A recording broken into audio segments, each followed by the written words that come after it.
Absolutely, yeah. Don't talk about that thing we was just talking about.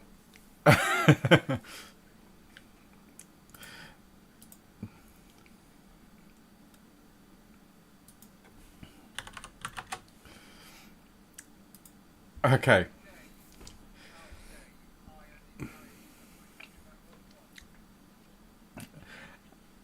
Yeah, well, there we go.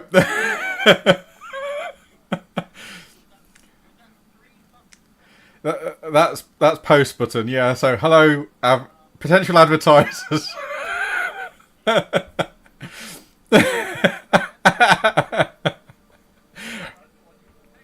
Oh dear. Okay, bit of bookkeeping from last session. It's a rule that I've just been made aware of as well because we've not really looked into it. Is week downtimes and endeavours. So what we'll do is we'll do a bit of a retcon, and I'll go down the list. So, Adam, your silver one, maybe gold one. Your status. Okay, so you could put your money that you've got in the bank for the week's downtime, and then you withdraw it before you leave, and you won't lose it.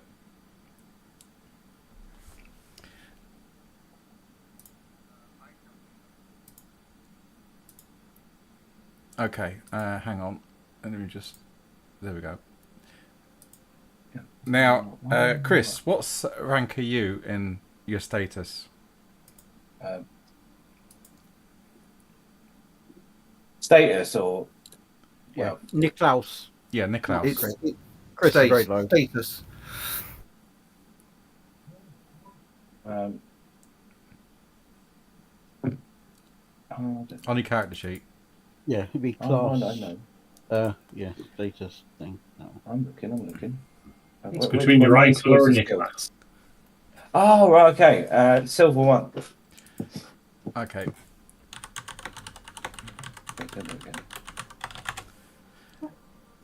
You can bank your silver, your gold and silver that you've made, and reclaim it when you leave Nuln, if you wish, or you can stash it.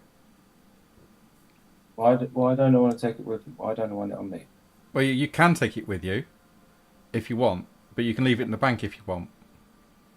Okay, but why? I'm just asking. If you don't keep it, if you don't put it in the bank in the week you have downtime, you lose all of it. You spend it all. Why do I lose all? Why do I spend it all? Because of what we discussed in chat in the channel earlier.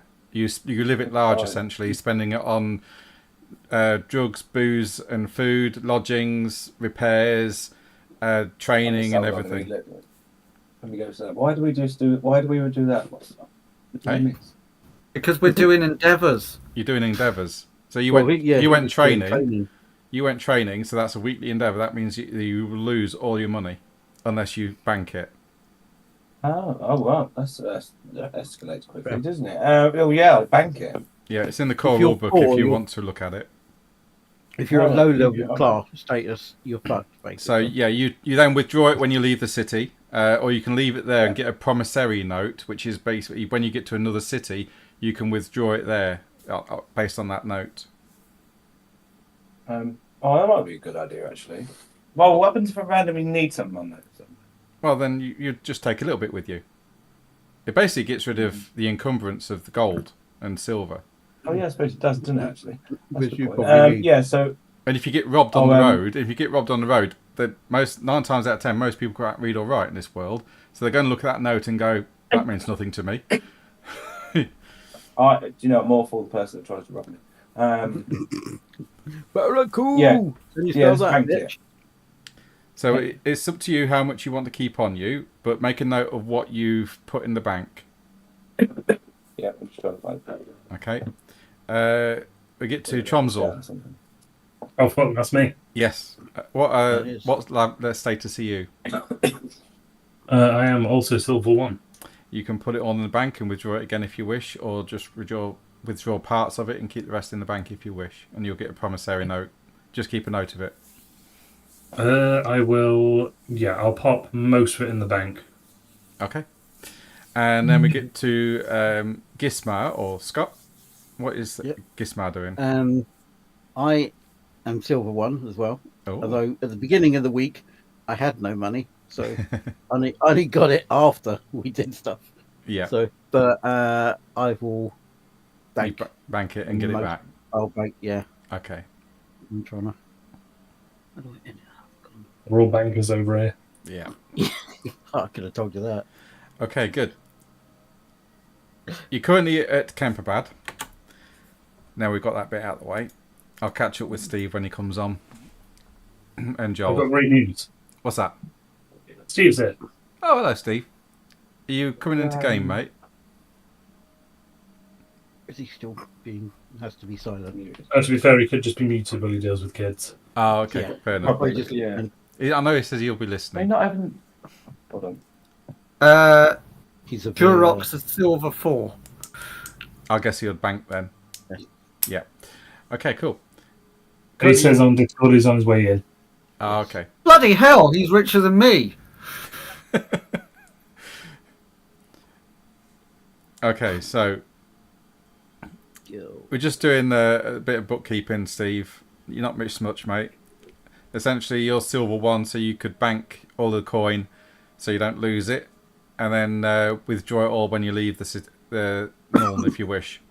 Or you can keep some of it in the bank and take a little bit out with you so you don't lose all of it, and you get like a promissory note, but you'll have to keep a track of all of that in your notes section on your character sheet.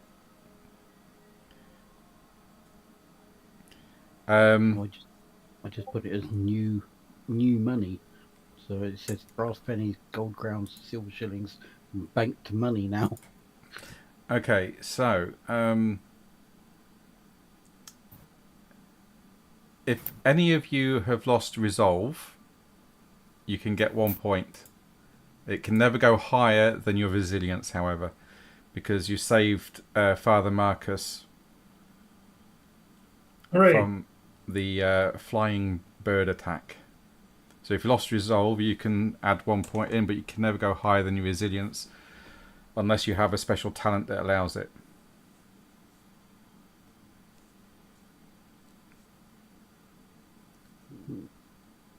Two seconds, just making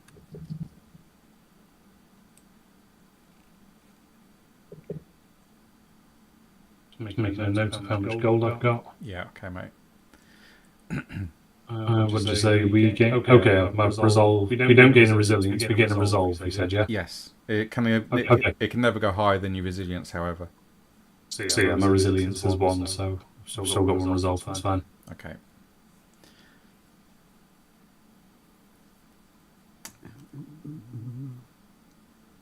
Yeah, that's fine.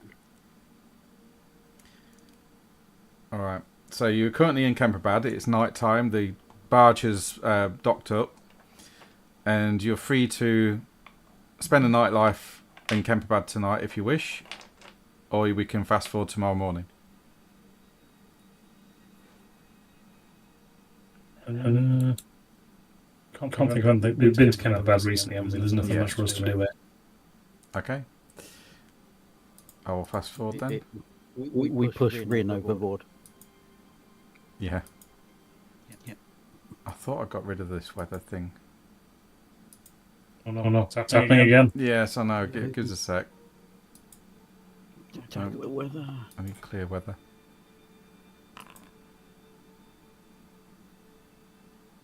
Oh shit, Bronton's doing things. Roll to clear weather. I'm trying to clear weather. Hang on. I assume that's Steve. You normally do bad things. Why has my corruption gone to 9 out of 8? Did I do a bad thing? Ooh, why melee? Good. Why is it versus 60? That's not right. There we go. Have you still got advantage stuck on it or something? Hang on. Oh no, it's because it's an average test. I didn't select challenge. Okay, no, that's correct then. So my normal is 40. That's correct. I was just checking it was rolling right. the right one. Because I got melee and melee fencing, and I was just making sure that my rapier was using my fencing skill and not my basic skill. Okay. That's all. And I got hit. Aha! Take that, air. Take that, weather. B, there we go. Yes. That's me practicing with my new rapier. Whoosh, whoosh. Okay, next morning you awaken nice and early at 6:30 in the morning as the barge shoves off. As it's doing so, you see a new passenger walk onto the deck. Oh, another one. Yep. He's Four NPCs. is a tall man, very well dressed. He stands with a large moustache that goes down into lamb chops that come up his jawline. Nape of the neck hair all swept back. He looks around at you all, his nose slightly in the air as the barge is shoving off. And he sees you, Brunhild. He strides over to you. Ah, good day to you, my lady. Oh no. Oh. Good day, sir. You are joining us for this journey, are you? Absolutely, yes. I need to get to Altdorf. We're going to Middenheim, you see. Oh. Yes, going there for the festival.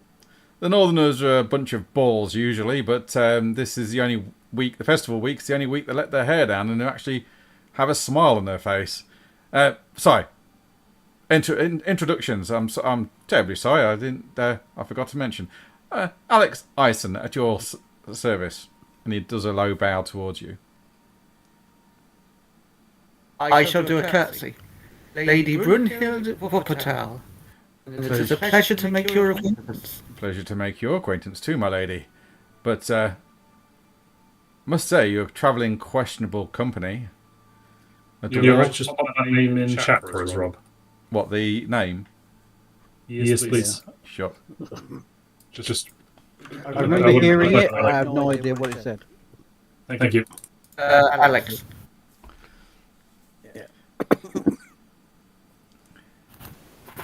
Yeah, so it's a Questionable company? yeah, it's a questionable company. I can see we're on today. It's nice to know that there are some humans about on this barge. I mean, I don't like travelling with the likes of elves and dwarves. They're quite a pain in the backside, if you ask me. Oh. Well, I'm sorry to hear that you have had negative experiences with non-humans in the past. Well, I am fortunate that I have not had such experiences. well, they're always causing trouble, that lot. Oh, actually, funnily enough, the one of us that causes the most trouble happens to be a human. And she looks at Durox as she says that. Oh, I didn't. Well, there's nothing to be said for taste. Now, my dear, tell me, where are you travelling to?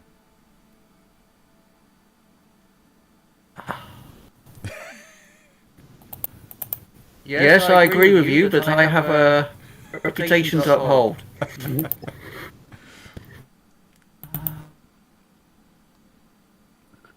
We too are travelling to Altdorf. Oh, good. You know, I can understand thoroughly why Middenheim imposed the taxes on the elves and dwarves, you know. Frankly, I can't really stand travelling with them, to be fair. Elves clearly can't be trusted, and, well, don't get me started on dwarves. If you tell me Middenheim's got the right idea of these new taxes on the two sub-races.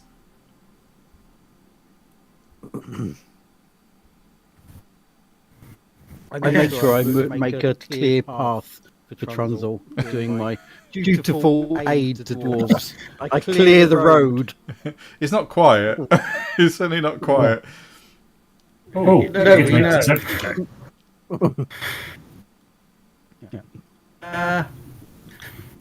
Well, I think it's important that every citizen in this land contributes. Yeah. Absolutely, and I believe that those that take advantage of our good nature, the elves and dwarves, should pay twice the amount, if you ask me, or maybe 3 times. I mean, the dwarves are sat on piles of gold and coin. It's about time they shared some of that wealth, don't you say? I think there is more in this world than material wealth. Oh yeah, it's absolutely. But you can't deny that the elves think they own the rights to magic as well. I mean, the bunch of haughty-taughty, fairy-like folk.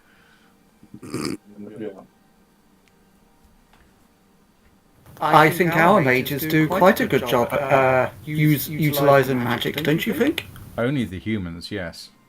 As for the others, like elves and those little tykes from they're called gnomes, I think humans should be the only ones in the Empire that use magic. It's a good job we got the licensing system. Keeps those elves out of trouble, if you ask me. Oh yes, a magic license. Yes, it's an interesting concept. And this will go on throughout the day as he talks to you. He talks about Middenheim and Altdorf, as though you probably haven't been there. You get the feeling that he likes to voice his own opinions, and he loves Really? Yeah, and he loves the sound of his own voice. Really? I hadn't picked up on that, Rob. And it's just unfortunate that I am this particular character. I'm just very sad that Tromsel rolled over 100 on his perception check. Else this man would be in the water. Oh, he's quite friendly, you know. So is the water. You get to Altdorf at about 6:30, and the barge pulls in to port and docks up for the evening. This is your last stop before Middenheim. Alex says his farewells to you, Brunhilde, Nicholas, and Durox. He looks at the elf and dwarf, sticks up his nose, and just walks off. Ooh, make Sigma smite you, little shit. I They don't me. think he likes you. I'm a human, he didn't even talk to me. Well, yeah, but neither do we. No, you went to stand by the dwarf. Well, yeah, there was that. I was making sure everybody kept a clear route for Trundle. It didn't knock anyone over on the way. Oh, okay. I just tried to be polite and humour him and remain diplomatic. Worse. Switzerland. Okay. I will add there's a difference between being neutral and being pacifist. Swiss shot down planes from both sides in the war.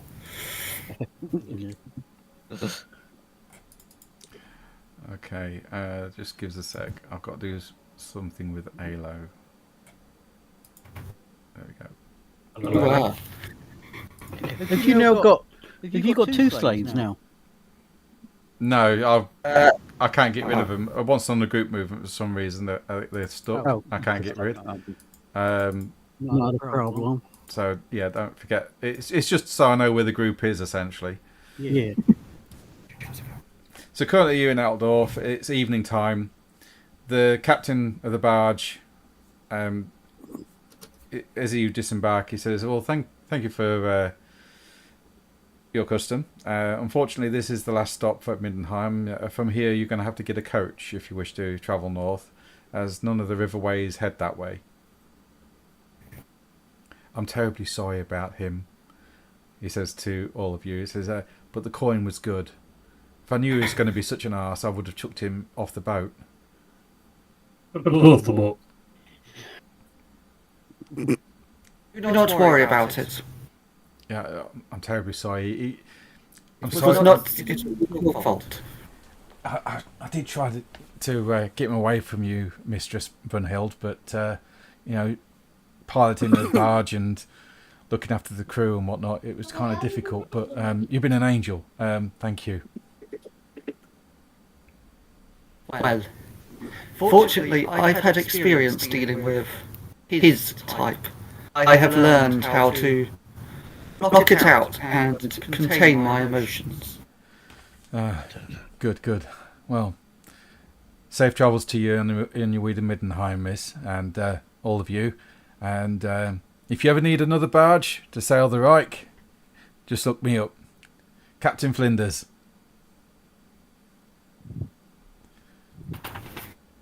Certainly will do. Thank you very much. Yeah, Flinders.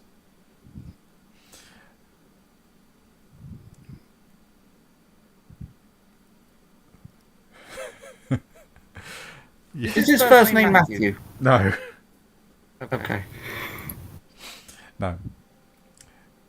So he's not the... Eh? He's not the Australian explorer. No, not the Australian explorer. Never heard of Australia. You In the Empire. You've arrived. You arrived in Altdorf. You've got you got that night to yourselves, and then to look for a coach the next day. If you want to seek out board and lodge, you can do, which will cost you, depending on what you want. So a private room will cost you 10 shillings. And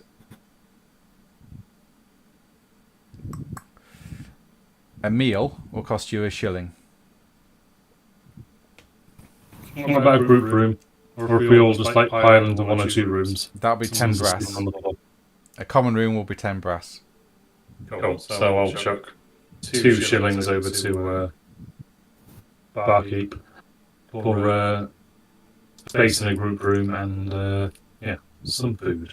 Okay, cool. Maybe a drink or two. Could myself and Gertie have our own room? You certainly Is that can. possible? No, you can do that. That'll be 10 shillings. And a shilling for the food as well, so 11 shillings in total. The meal does come with drink, by the way. 11 shillings, okay. I know, but I need extra. Take away 10. Ah, fair enough. Take away 1. Okay. Maths. Right. Okay. So Okay. common room and food were just under 2 shillings. Yes, you can, Jurox. You're not licking. For a minute, I thought you was on about Brunhild. But okay, Definitely yes, not. yeah. Definitely not. You She is can. not my type. No, yeah, you can certainly I find a lady that would share your bed. Are you staying in the common room, or are you having a private room?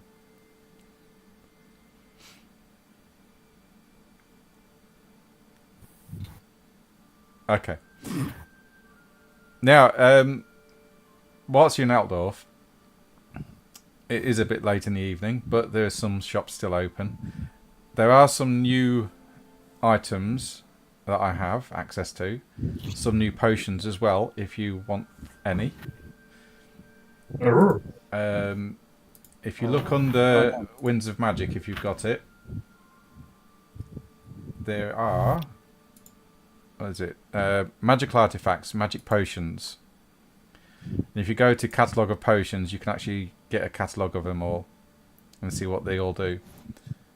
They're very, very rare. You might not find any, but they're very expensive as well.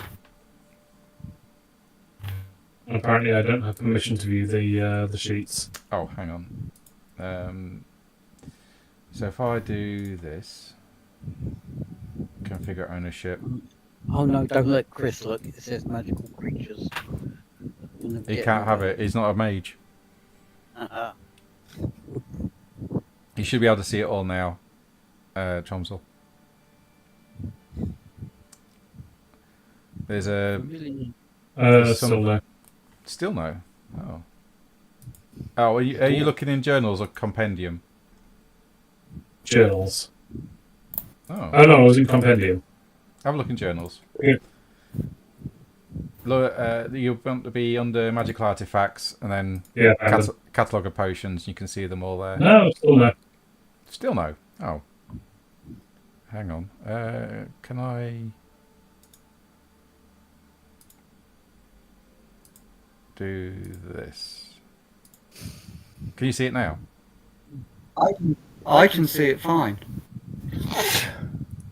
Oh, I don't know what's up with Josh's thing. You know what? It doesn't matter. You should be able to see it now. No? Okay. Nope. It doesn't matter. I don't understand it, because I can see it. I can see it.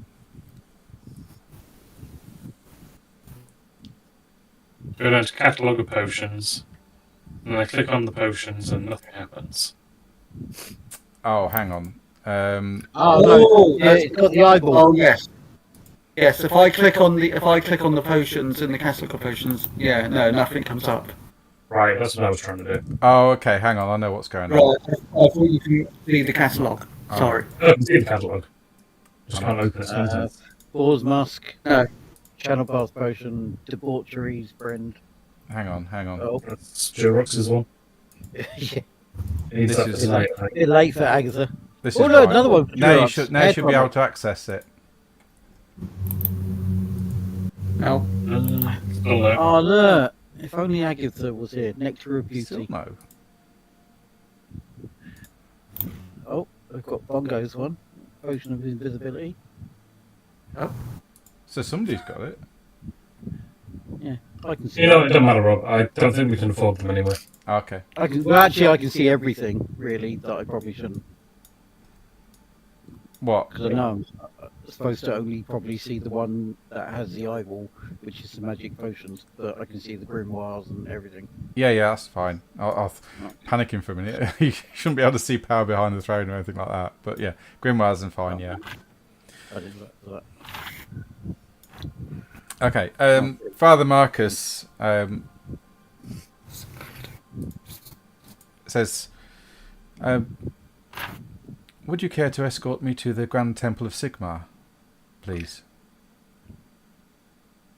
Yeah, who's he talking We to? will be All of on- us? To all of you at the meal time. I just feel a bit uneasy about travelling on my own through the city after what happened. I was hoping that some of you might come with me and see the wonders of the Grand Temple. You don't have to if you don't want to. I understand that not all are followers of Sigmar like myself, but it would be nice to know that I don't walk this path alone. You know, I think we can do that. Right, lads? Brunhild and Gertie will come. Well, thank you very much. I can't offer you compensation, but I can offer you a tour of the temple. It is a beauty and a wonder to behold if you've not been in it. A home to many relics of Sigmar's faithful.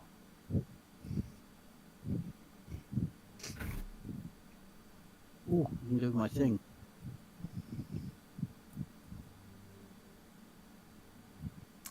So you all escorting him to the temple. Cool. Yeah. Okay. Nice.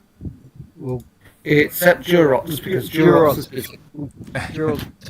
Durox turn into like chaos spawn if he goes into a temple. No, he won't. He's fine. No, it's not bedtime yet for Durox. He's still having a meal with you guys. Alo's not there though. Okay. He's I think he's having an early night, is what he's trying to say. With his lady. on your way to the temple. You're stopped by a procession of a group of priests of Moor pulling a corpse cart. everybody stands and takes off their headgear and bow their heads as the priests march by. There's a familiar nod from Father Marcus to the priests of recognition and respect. And the monks, along with Father Marcus, all bow their head. Do so. Brunhild will bow her head. Excellent. Tromsel will do it out of awkwardness because he doesn't really understand the elderly ways. Okay. As you do so, the canvas on the cart starts to ripple and move, and zombies stand up. And there is a mournful moan as they all point at Father Marcus and says in unison, "Your time ends now, priest." And we go into combat. Oh, so this is not a normal. This is not a normal occurrence. What, No. zombies? Oh, okay. I thought this was just some strange Altdorf tradition. As they all clamber off the cart and make the way towards the father. Oh, that's a lot of them. Which there's a few. Is everyone in combat? I mean, just, Nicholas, you're not. where am I? Yes. Oh, I forgot what I look like. Is Gertie? Do you want her there? So, Yes, please. Yep, Gertie will be there. yes, bring the useful one. Yes, please. Here we go. Okay. I want everyone to have a cool test, please. And if I click this button here, you can all click apply, and it will do it for you, and it will open up the window and do everything, which is really neat. Okay. Right. Will it does it automatically apply talents? No, you've got to click them. So if you're fearless, you've got to click it. Okay. Gertie's fine. Right. Ooh, Durox with the one. Your Durox has failed.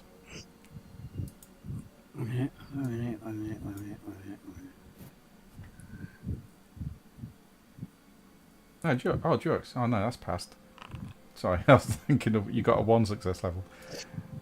Okay. Tromsø. Right. Hang on. I haven't rolled yet. I'm checking. Right. Okay. I think this has done it correctly. Let's find out. Yes, you're fine.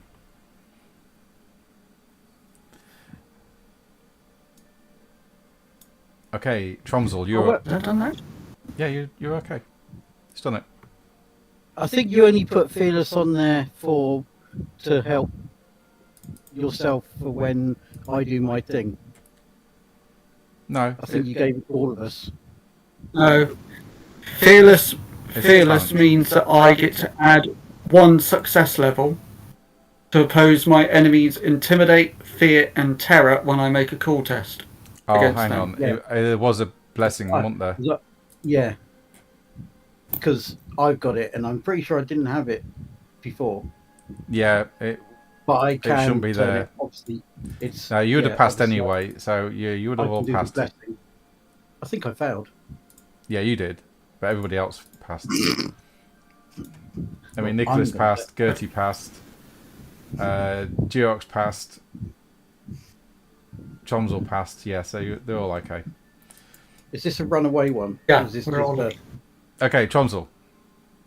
Tromsø will move in front of Father Marcus and attack the nearest zombie Go for it. with his new and shiny Dwarf Warhammer. Let me come back. There we go.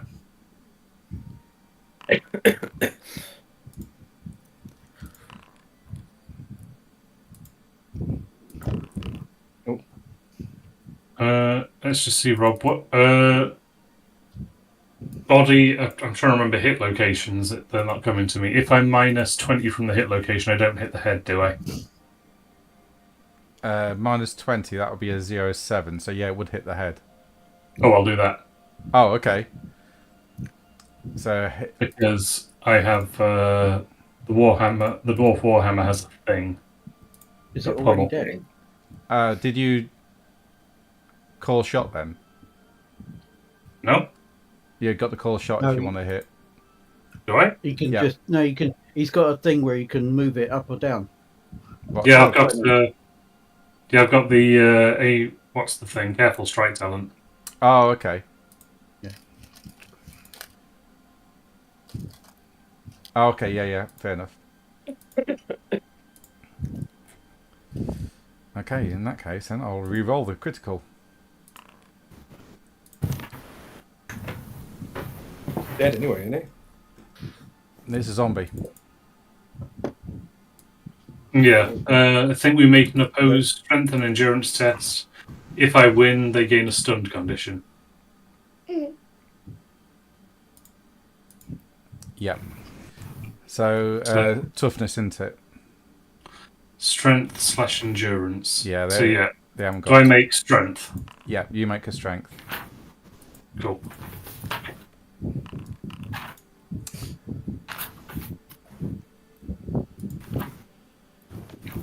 Yeah. So, oh, it is dead. Sorry. Oh. Yeah. I was Very thinking, I'm like, why are they going through all this? Because he's dead. Yeah. Don't worry. I It's see it. something. Sorry, it's dead. So, It's always Chonzel, dead. you've initiated death blow, but there's another one straight behind it on the cart, so you can attack again if you wish. Oh, is that a thing? Yeah, death blow's a thing. If you kill somebody in one melee hit, then you can instantly move one step forward and attack again. But because it's on a cart, I'll say you just stood there and you're just whacking them as they come off. Love whacking them off. Yo, Trumps, whack him off good. Yeah, that one's also dead. I'll put them into a Too pile. much to get friction burns. Okay, Nicholas. death blow only applies once, right? Yeah, that's it. Okay. Nicholas, you're up. Everybody starts screaming and running away. Trumso, I'm gonna whack these zombies off with you. Let's whack Do them it. off together. One in each hand. Yeah. Yeah, Eiffel Tower them. That's right.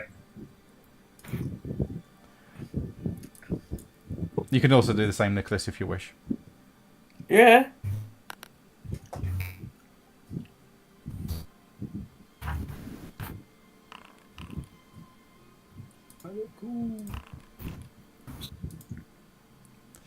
Yep. Oh yeah. This is so much fun. Me and Trumps are whacking off zombies together. Jocks. Whack-a-mole.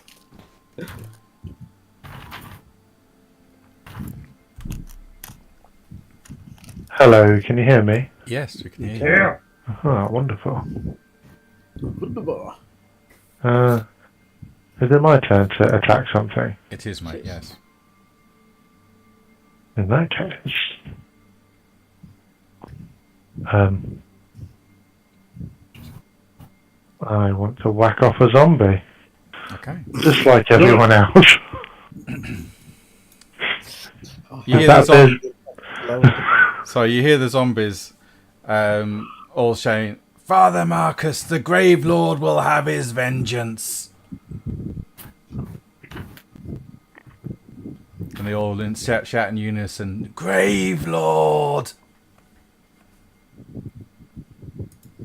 Has Henry come back from the dead? That's Bone Master. What was the Bone Master? Yes, he was. Brunhilde. He was great. Right. Okay. I too would like to protect Father Marcus. Is this Father Marcus here? It is, yes. The guy that's not. Okay. Right.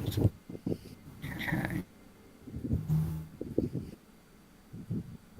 I'm going to go into here and I'm going to cast a spell.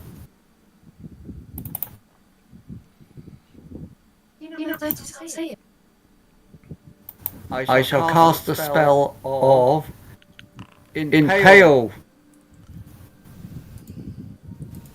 Oh! You still hit, Oh, I just... and you kill it outright, so you can do a death blow move again.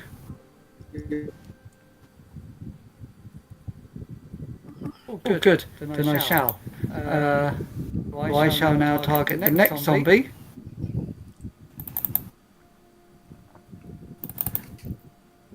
And cast Impale again. Oh, it's probably not. The zombie bats your rapier away as you try to impale it once again. Gismar, Oh dear. you can, if you want, move closer, but you need to pass an immediate cool test. Yes, I've been looking at the rules. I'm okay with not moving closer. Okay. What I will do is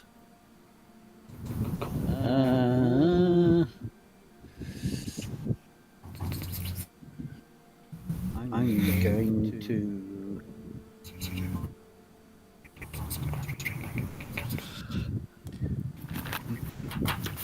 call out in Sigmar's name for those who do smite the unjust and cause the unjust to be smited, which really confuses me.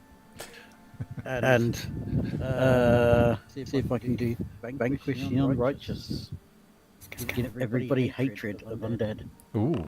Okay. Oh. Meh. It's unusual, but in Sigmar's own city, you suffer a penalty of -10 to your praise skill for the next 3 plus sin point rounds. So what's your sin points? I don't think there are any. I think you're I don't 0. think I've got any.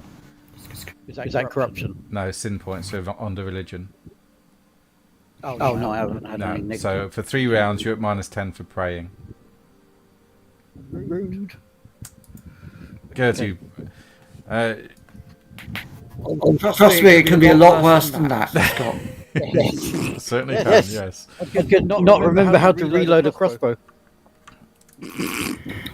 Gertie is... I've had my own issues when it comes to praying. Is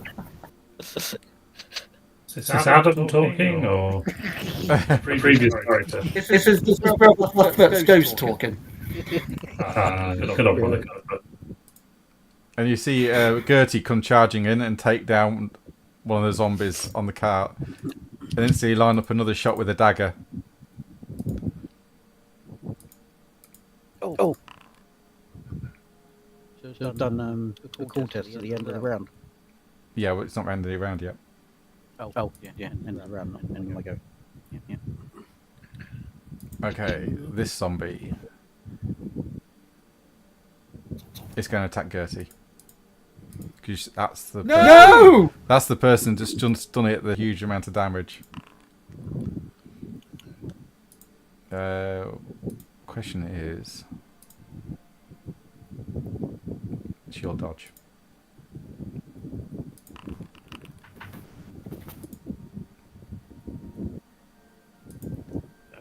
This zombie is going to 1, 2, 3. I'm going to roll D3. And it's going to attack Durox.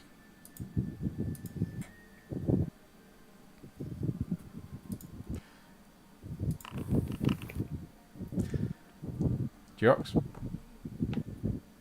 And Durox, whack him off. You managed to Whack deflect, off. yeah, you managed to deflect the blow quite easily. Another undead will try and hit you, Durox. What have I done? But it fumbles, causing 1 damage to its weapon.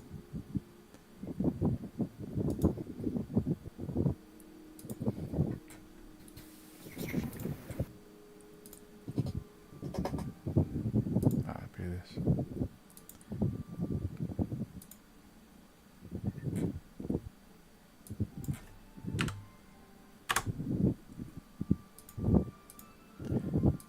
Do you want to oppose that, Durox?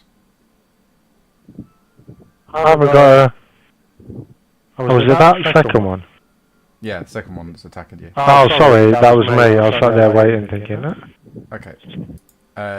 End of the round. So, Gismar, you can roll your cool test, please. if you look under extended skills, so on your character sheet, there's a little tiny arrow at the bottom of the skills. You click that, it'll go into extended skill rolls, and it should be in there. Ah, yes.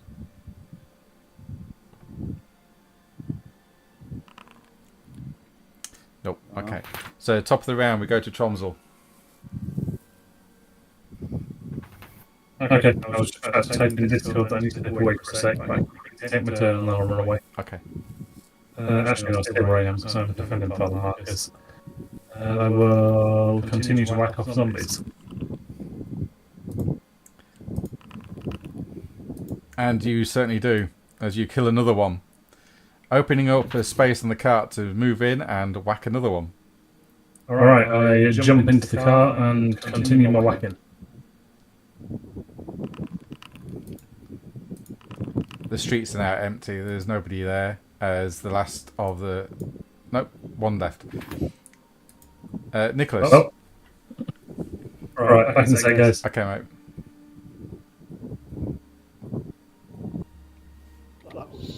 Nicholas? He's muted himself, coming up with a great plan. Oh. Sorry. Getting told off by the wife. It's shit. Zombie, smash.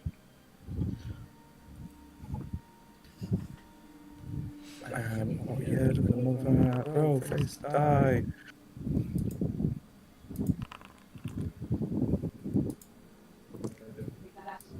And the last one is killed as silence descends on the streets.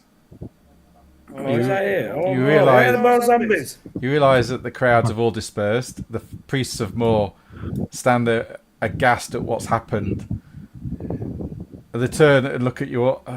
Terribly sorry about that. We're not quite sure what's going on there. We'll clean this mess up. Father, Yes, well, make sure it doesn't happen again. This was just inconvenient. Someone could have got hurt. yeah. I think she did, and they point to Gertie. She's holding her arm. Oh my! Oh my. I shall go running over to her. Okay. It's fine, miss. I'll be fine. It's just a scratch, that's all. It's but a scratch.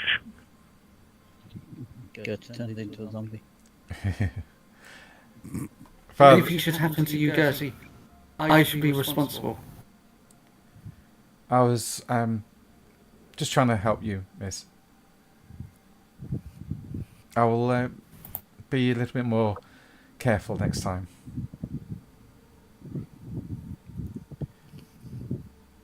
Good.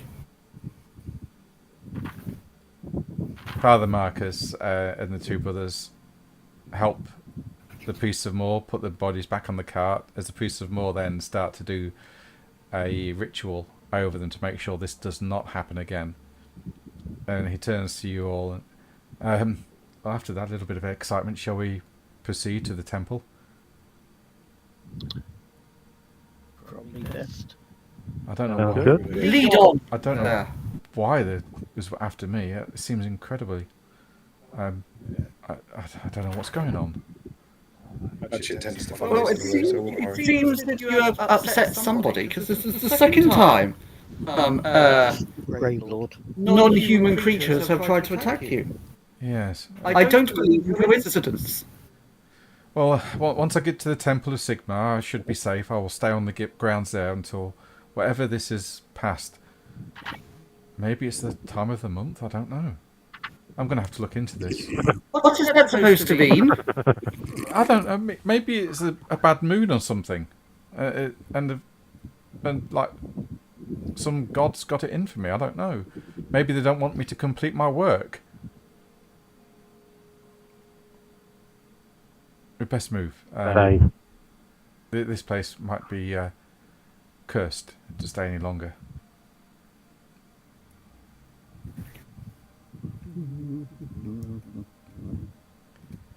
And he leads you through the streets. Eventually you get to the Grand Temple of Sigmar of Altdorf. It's size would probably rival that of most small castles. There's spires and towers and spinnerets all around it, decorated in white marble and what looks to be gold leaf. The doors swing open as Father Marcus enters, allowing you all a sight inside. You walk in and it's painted in frescoes and statues. You see displays of various saints and the relics at their feet, each one named and marked as he leads you up to the grand altar. The whole of the temple is... There's a chant going on from the Sigmarite priests that echoes and reverberates across all the walls as it does so. It's enchanting, beautiful at the same time, and quite heartwarming, even to the non-humans here, as you enter this temple. Some of you, this is probably the first time you've been here. Others that have come from Altdorf or have travelled here regular have probably been here before. He looks at you and says, "Thank you for escorting me through the streets of Altdorf, of Sigmar City. There's not much I can offer. I am just a humble monk, if you like. All I can give you is my thanks, and I hope that my work brings an end to the nonsense of this Sigmarian heresy that is going on in the north." May I suggest you don't do anything that will incur the wrath of any more zombies or mutated birds? I will. Don't worry, my lady. I intend to stay here for the foreseeable future. The Grand Theologist has asked me to be present at the next conclave. And is it, just so that I know, is the Grand Theologist like the head priest? Yes. Yeah, he is the Grand Priest.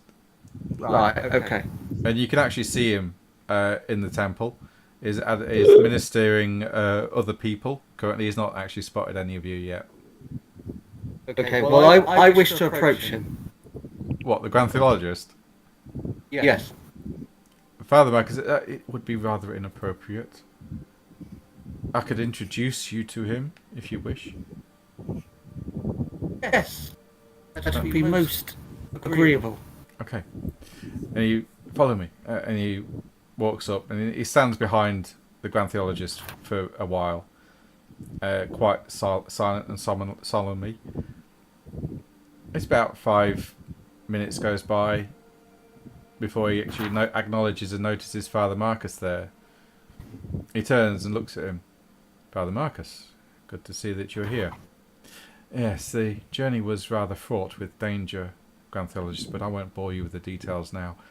This young lady has travelled with me and wished to see you." "Oh? Would you introduce us then?" "Certainly. Grand Theologist, this is Berthild von Wuppernull. Brunhild von Wuppernull. This is the Grand Theologist of our cult and head of our temple." I give a curtsy and I say, I don't know what the correct term is to address a Grand Theologist, but I presume I would know. What addresses? What? Would it be my grace? My holiness? You don't have I'd be. politics.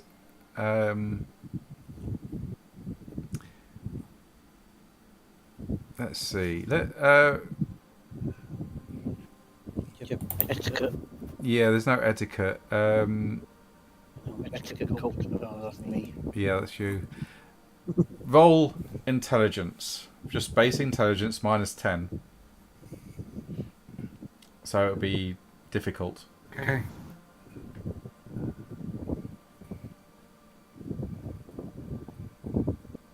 Oh, well, I'm not likely going to be You might be. able to do this.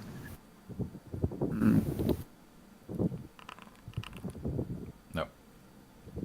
So you curtsy to him. Just call him my grace. He nods his head. Well met, Mistress Wuppertal.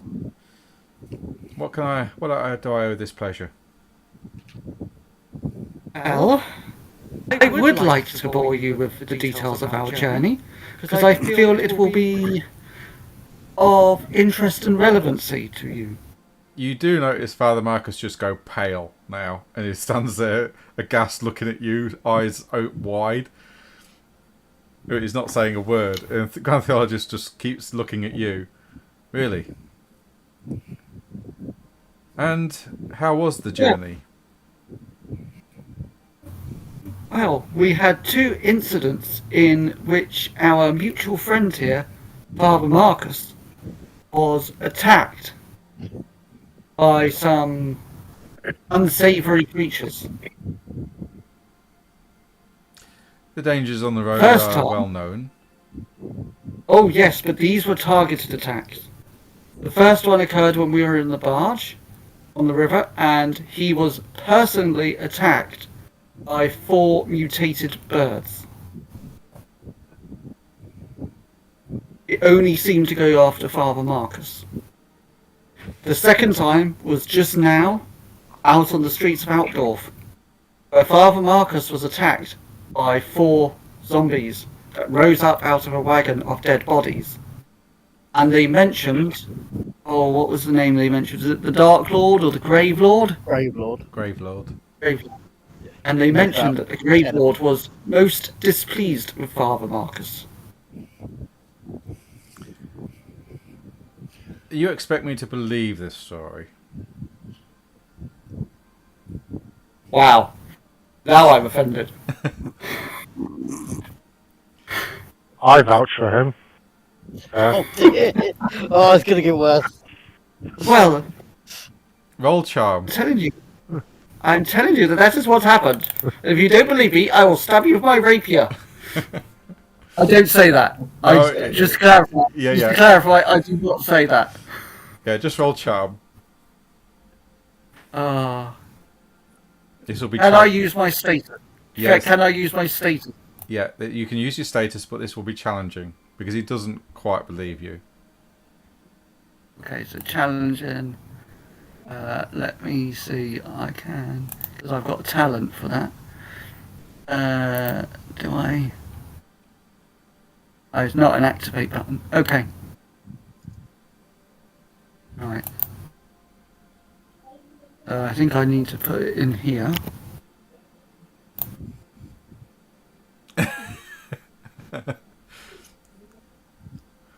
Get away from this. Oh, okay. He raises an eyebrow as you and Durox vouch for each other's story and retell the same account. He looks at Father Marcus. It seems this is interesting indeed, Father Marcus. Huh. You seem a capable sort, Mistress Wuppertal. Could I suggest that you may look for this Grave Lord and bring him to justice for us? I shall, Your Grace. Thank you. What's the pay? The pay is the blessings of Sigma. I look embarrassed when Durox says that, and I tut and roll my eyes. But if you are more of the base need, a direct attack on Father Marcus here, and I will pay you. It's alright, I had my base needs fulfilled already. The money would be nice, though. I can offer 2 gold coins for the death of the Grave Lord.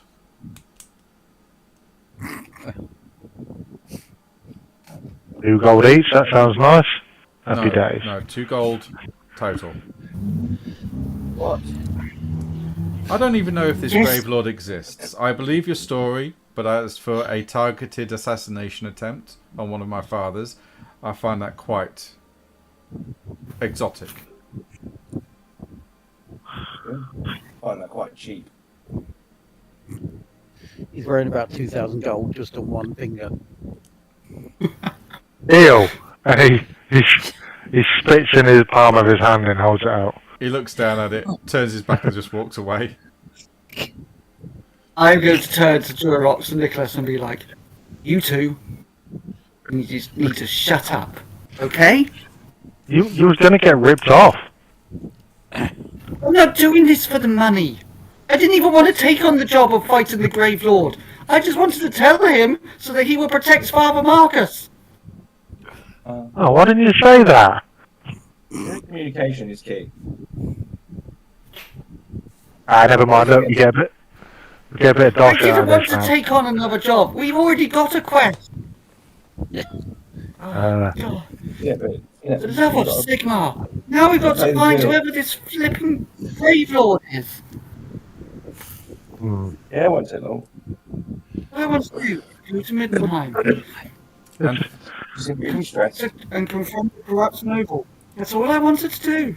And now I'm being dragged into with zombies and mutated birds and I know a good way to evil gods. de-stress. You just need to relax. Come and have a I beer. look at you seriously, hold up my radio and says, keep talking, and I'll find my own way. Ooh. Kinky. Right, let's I go. think you need to go and do some meditation. Listen. you all get 25 experience points, though, for escorting Father Marcus to the temple. Yeah, well, Huzzah! I forgot how to do this. what do we get? So I didn't hear it. 25. 25. I think I can. 25. 1, 2, 3, 4, 5. That's a 3. Are you making a button? That's 2. Yeah, I can make a button. There we go. He's got forgotten how to add it on. Yeah. Oh, you just added it. There we go. There you're 25. That'll do. Cool. Where's the button gone? No button. No, you just did it I've just done it. automatically. Okay. All right. Oh, look.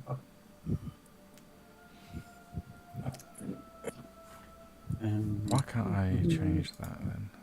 Can I do that? Don't know. Can you do that? Yeah, I'm going to have to look into the scripting.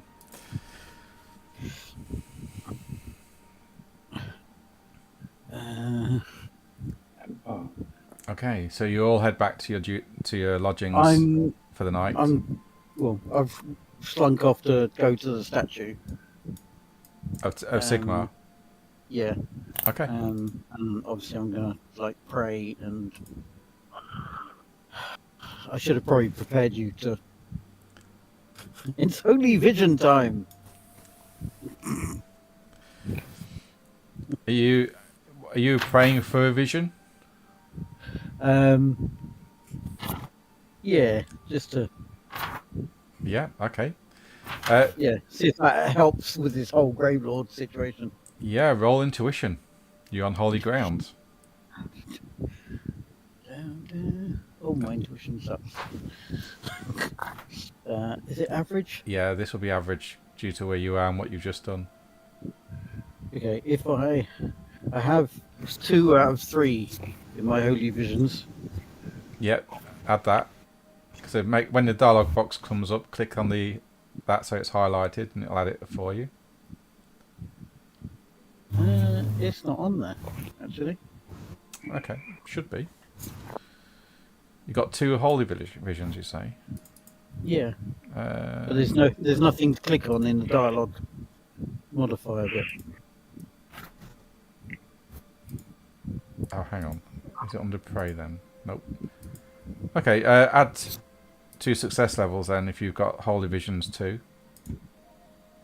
So just put 2 in success levels. Yeah. Yeah, that's good. Alright, yeah.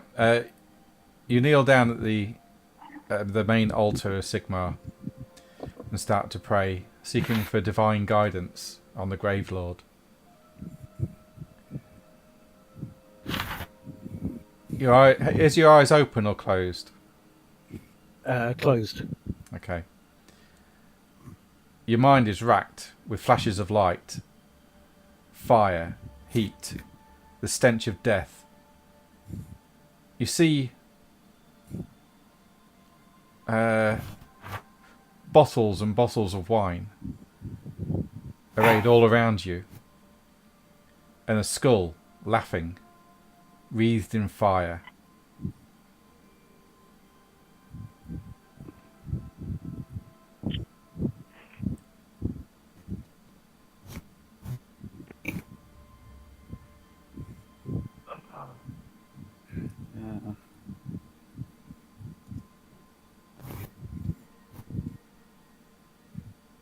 Okay. Okay.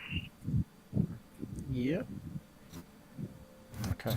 So if you want me to put that in chat for you, Oh, yes, please. um,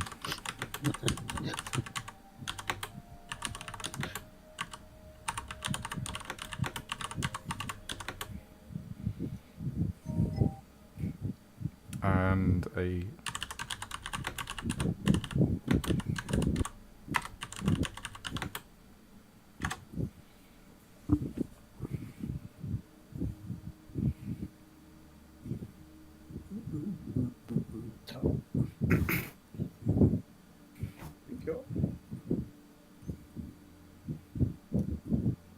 okay.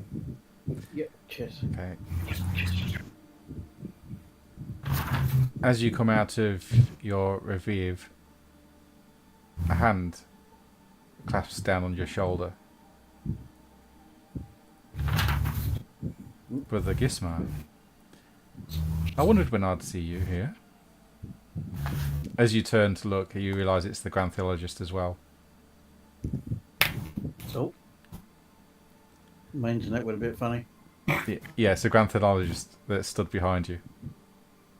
Yeah. Damn it.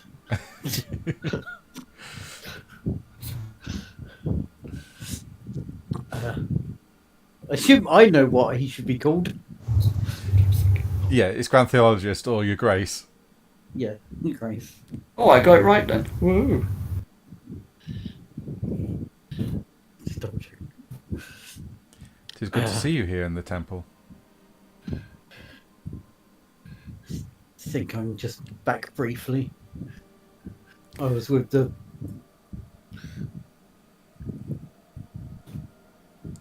good souls that defended Brother Marcus.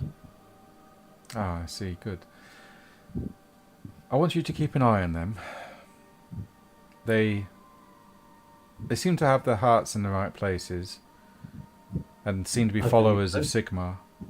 But there's a couple that seem misguided. Watch them carefully. And I need not tell you, if your suspicions of darkness is clouding your vision about them, let the witch hunters know. They'll take care of the rest. Yes, my grace. Sigmar, we with you, my son. As with you, always. Are you travelling north to Middenheim for the festival? I believe we are. Be careful. I've heard disturbing rumours. I've just returned recently from that place. Ulricans have gotten a little bit animosity. They have a little bit of animosity towards our faith. They may be targeting you or any follower of Sigmar, so be mindful. But do not be ashamed of your faith or your religion, for that is a sin in itself.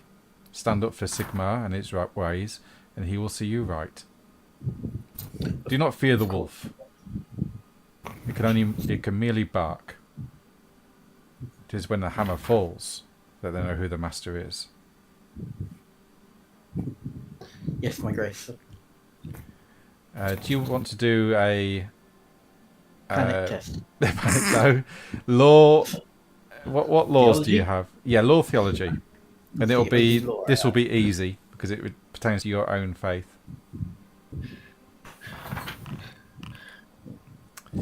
You realise he's talking of the Sigmarian Sigmarite heresy.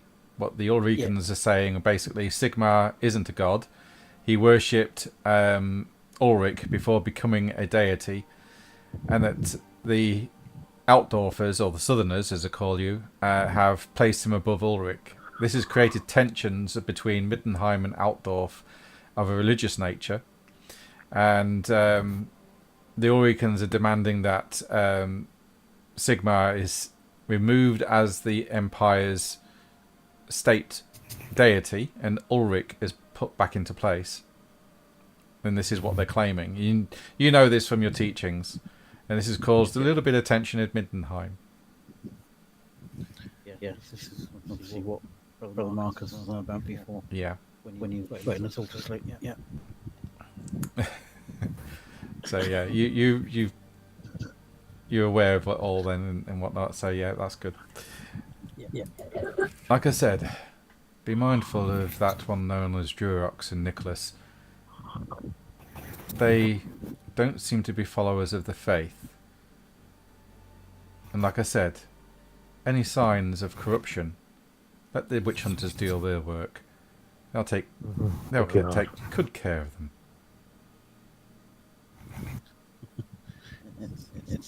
It's probably just due to the elf they're travelling with. But they have a dwarf in the party to obviously bring them back up. Good. I have complete faith in the dwarves. They're stouty folk. And I'm glad our alliance still stands strong to this day. I'll do what I can for the dwarven folk, as they have done many things for us.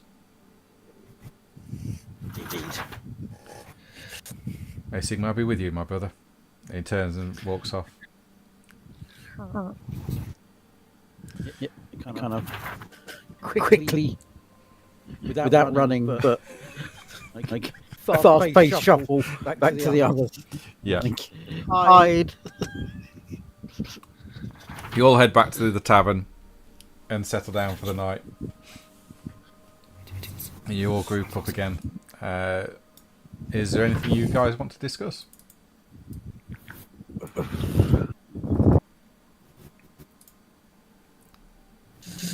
Does anyone know anything about this Grave Lord now that we've got this quest on our books now? I think he likes to drink. And he likes fire. Good lad. Okay. Would you care to elaborate on that, Gismar? I kind of just got a strange vision of heat and fire and the stench of death and many bottles of wine, and then a flaming laughing skull wreathed in fire. I'm not exactly sure what it means. Oh, goody. But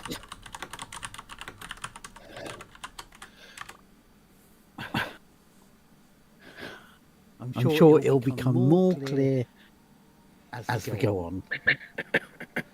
Oh, I'm sure it won't. Nor am I, but my face is strong. Maybe it's the wine. We pour the wine on to quench the fire around the skull, and he won't be laughing.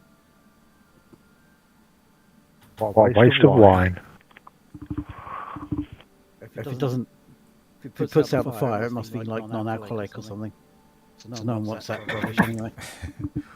That's a good point. Steve, can you make a perception check for him, please? Challenging. Is his tentacle sticking out?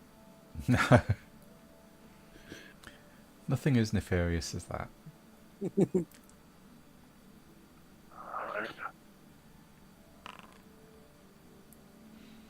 You notice two men following you, Durox.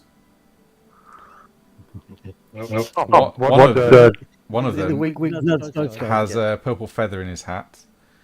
The other has a leather belt pouch dyed mauve. Oh no! I always get this wrong. The two men look at each other, and then nod and take a few strides towards you. Then one puts a restraining hand on the other's arms and gestures briefly towards the crate. They look at each other again, shrug, and turn around, melting back into the crowd.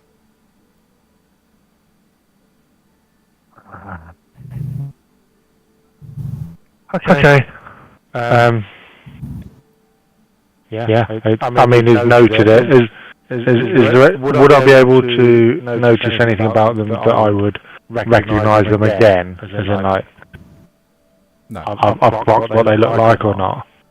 No, they just look normal people. There's nothing outlandish about them other than the fact that one's got a purple feather. Okay. Purple people. Okay. I'm not going to follow them. I'm going to clock it and memorise it, but nothing else. Okay.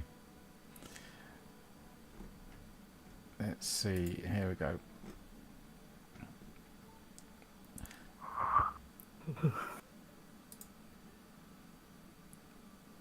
Nope. That's happening again. Why? Why is this happening? It shouldn't.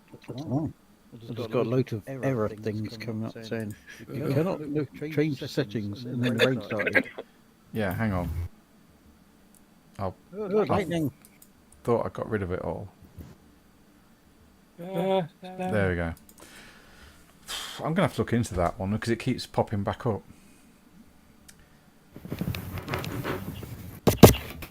I might have to redo the map. Okay. The next morning shuffles round. You all awaken at about 6, 7 o'clock, get downstairs for breakfast, which is included in the price. And today is the day you got to go outside and start looking for a coach line to take you north to Middenheim. There's only one major road, and all the major coaches head down that road as well. And depending on the style of coach you want to travel on, will depend on which coach line you get. You've got a choice between the Four Seasons coaches, the Castle Rock coaches, and the Ratchet and Lines. The Four Seasons is an expanding and rapidly growing company. Its coaches leave the depot in Altdorf daily for all parts of the empire. You know it there. Hey? You ever running with them? Oh no, I wasn't there. Ignore me. I'm sure we did. I think it was the start of the last campaign. You travelled on Remember them? the Seasons coaches? Yeah, you travelled on them once. You know that they have been acquiring coaching inns along major routes for exclusive use of its own passengers and coaches. Coaches depart from Middenheim daily year-round, leaving Altdorf at about 10 a.m. You can get all this from the timetable in the plaza. Castle Rock coaches are based in Middenheim and is fighting hard to keep its share of the capital's route. It's made arrangements with many independent coaching inns along the way and has blocked the efforts of the Four Seasons to take control of several inns between Altdorf and Middenheim. Coaches leave for Middenheim every second day. Wellentag, Marktag, Bezedlak Tag and Angus Tag at 7 a.m. Then you got Ratchet Lines, the smaller of the three, based in Altdorf like the Four Seasons, though it's older. Some nobles prefer Ratchet because of its history and because their families have always travelled by that line, but it's under increasing pressure from Four Seasons. The coaches seem old-fashioned and a little shabby, but its employees pride themselves on the quality of service. Ratchet Lines is trying to position itself as an exclusive and upper-class carrier. It charges more than the others. The coaches do not depart according to a regular schedule, however, and those engaged by noble passengers leave as soon as possible, regardless of the hour, and while others leave when all seats are taken. So it's up to you guys which one you want to take. 1 second, just to roll something. Yep.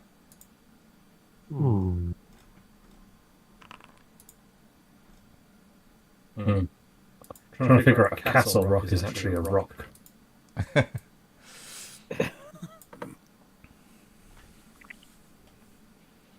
Either way, I'm drawn towards that one because it's got rock in the name.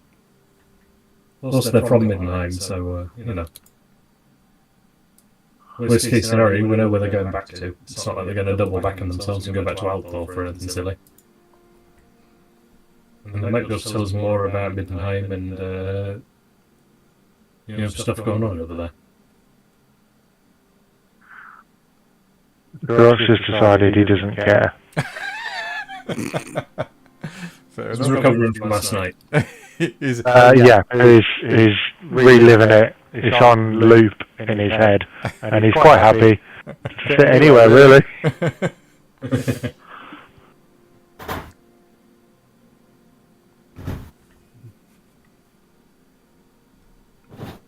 Did you roll for good time? I didn't need to. It's always a good time. How much is it going to cost us? Let's have a good It was a good time. What have I missed? We're trying to decide which coach to take. I think there's 4 different options. 3. Three different options. Four Seasons, the Ratchet and Castle Clank, Rock. and the Castle Rock. Okay. What's Ratchet and Clank? That's a video game. 4 Seasons is sort of middle range, sort of very common up and coming company. Castle Rock is a little bit cheaper based in Middenheim, and the Ratchet one is a little bit more pricey but could leave immediately if we pay him enough money. I think I've got that right. Yeah, pretty much. I'm trying to find. How much is enough money? How much money is enough money? Trying to find it. Hang on. Travel. I mean, George has a fair amount of money. Does he got to go back to the bank? No, it's all in his pocket. Okay. I mean, whether he should have left it all in his pocket, I don't know.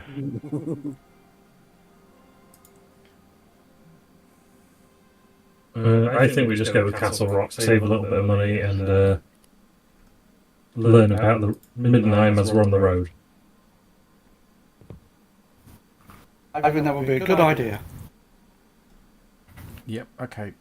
Give us a sec. I'm still looking for costs because it doesn't actually give me anything on that.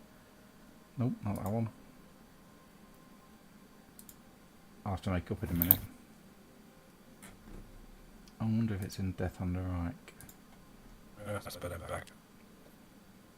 Which one did we get on in the end? Yeah, what's decided? No, okay.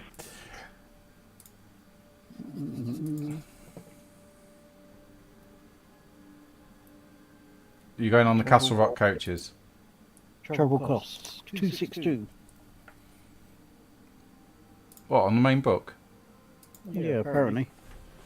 Let's see if I can find it. Travel costs and travel prices, apparently. Oh, right. 262. Yeah. Yeah, there's Oh, here lots we of go. words and a little diagram thing. Yeah, got it. So, do you want to travel inside the coach or outside?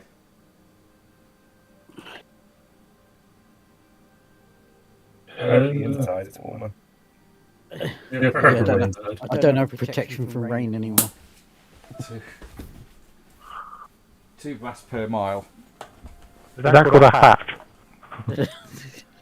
2 graphs per mile. Yeah. Okay. I don't look for that. Oh, goody. What's that going to cost then? That is around about 512 miles. Shit. 5 silver each? Oh, is that? Oh, wait, no, the conversion's weird, isn't it? It's I'm thinking it's 100, but no, it's 120. Or is it 240? it's No, it's 12. Right, hang on. what? 20 shillings is a gold piece, which And is also 12. 240 brass. So it's going to cost you in total 1,024 brass. Ooh, that's like 4 gold or in more. total. Yeah. each. There are 12 brass pennies to 1 silver shilling, and there are 20 silver shillings to 1 gold crown. Yeah. So divide that by 12. That equals 85 silver shillings. If you like. Each or Fuck that. That's each. Fuck that, we're walking. Okay, Yeah, fuck that, we're walking. I'd have to How go to much the is it on the bank. outside? Oh, good call, Chris. Good call. Also, this isn't the cheapest one, is it? As you Yes. as you approach the Castle Rock's office, you see a familiar face step out. Ah, hello, my dear. Nice. Definitely gone You there. you were travelling Castle Rock. I could help you pay for your fare if you want. Oh, wow. Durox was looking for a good time. How much? What? Hang on. I mean, I wouldn't like to see. I mean, if you're going north, that is, to the festival, I could certainly help you. There's a reason we shouldn't say no. Probably lots of reasons. Yeah, okay, yeah, but it sounds like great. Yes, there is a reason. Because I'm going to be stuck talking to them again. This time we're going to be in even more confined space. Yeah, so Trundle may kill him. It'd be lovely to have, don't you worry. Who's this on gay? We appreciate that help. This guy has Tourette's, Trumsel, he can't help it. He says things that he doesn't mean. Apart from the things about the elves. Yeah, well, you know, but he doesn't mean any of it, so we just have to kind of let it slide. Okay, how about... So, hang on. Can you describe these coaches to me? The Castle Rock? Yes. The Castle Rock is your normal standard affair coach. It's got enough seats for about, I think, 8 people in total. And as you're looking at it, you see 2 young ladies followed by a rather older looking lady, but a bit less refined, however. They look at you and sort of nod. One looks to be... They're both late teens. Okay. They head off towards the coach.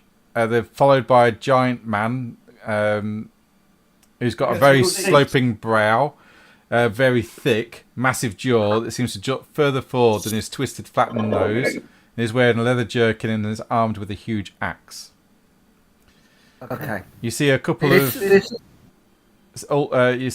Sigmarite priests step out of the office as well, heading towards the coach, as well as a military officer. That could be an interesting bit. So how many people are travelling in total? In total, there's going to be you lot, Alex, the 2 women and the guard, 2 pilgrims, mercenary. Another man steps out carrying a box and loads of scrolls. Yeah, some of them ride on the roof. Oh, Right. Okay. And a priestess of Shalea also gets into the coach. Oh God! Don't mention that name. Right. Lily. This is what I'm going to propose. I shall say to him, "I thank you. I would love to take you up on that offer.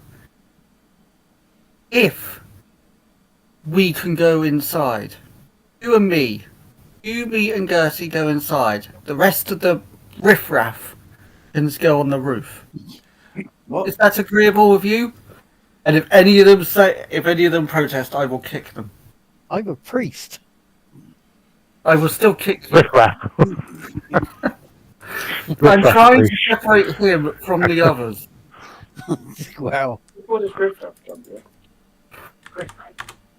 Sorry, I'm just trying to find the character sheet. 2 seconds. I'm trying to See separate if Riffraff is on from your the rest character sheet. of them so that they don't kill him.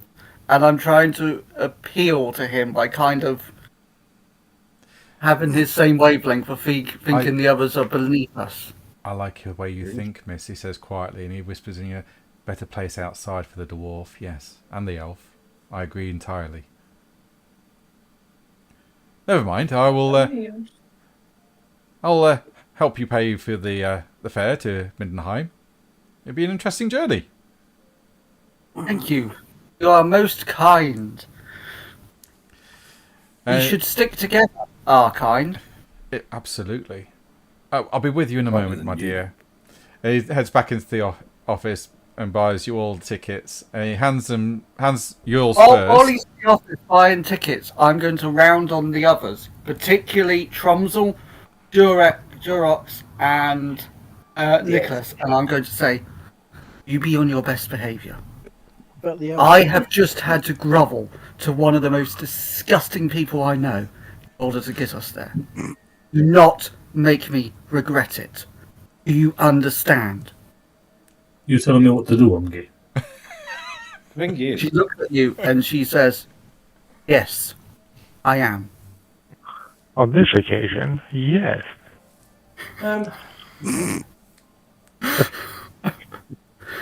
Please. We need to get there. You know, I'm not going to counter roll. I'm just going to. Oh wait, no, that's not this roll. Our fight. Let's just get there. You know, I'm going to go sit on the roof and I'm going to think about this. At some point, I might come out down into the carriage and throw you off it. But for now, you're safe. And Romsel climbs onto the roof. If I'm going to be here if he doesn't come. Is Nicholas going to go on the roof of Trundle with all his armour as well? Yes. That's going to be a really low hanging roof. I'm just watching Tromsel contemplate what he's going to do. Waiting for him to. I am trying my best to be as reasonable and diplomatic as I can. You are very trying, yes.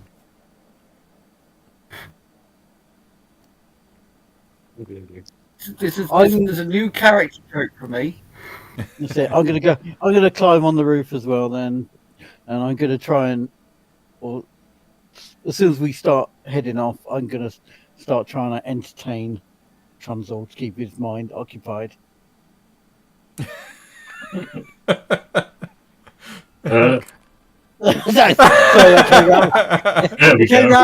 lot. Yeah, remember who I was talking to then. Okay. You could tell him a story. Yeah, he makes a good storyteller. He knows a lot about dwarven lore. And he's telling you, he's recounting you some ancestors of yours, and you're getting quite into it. As you're looking at my cool test, my eye is twitching the whole way. As you all embark on the coach, some of you recognise the two coachmen, and they see you and recognise you back, and they go, "Hey, hello, you all right?" And they point to you, Tromsel, Nicholas, and Durox. You recognise Gunmar and Hultz, the two coachmen that you began this whole adventure with very early on. Hey, you doing? Yeah. Are you alright? Are you travelling with us?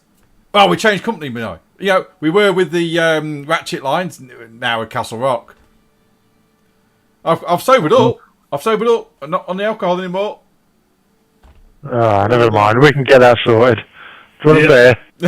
Got some Budlands. Well, we'll be getting off shortly. Batten down the hatches and whatnot, and we'll get away. Oh, that's pretty funny. Can you tell us what you've been up to? This, that, and a bit of the other, travelling the lines, polishing my weapon, that kind of thing. Yeah, I got that show last night as well. Oh, yeah, you know what I mean, eh? Right, lads, hold tight, we're off.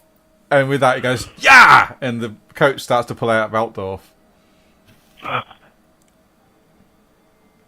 I like Altdorf.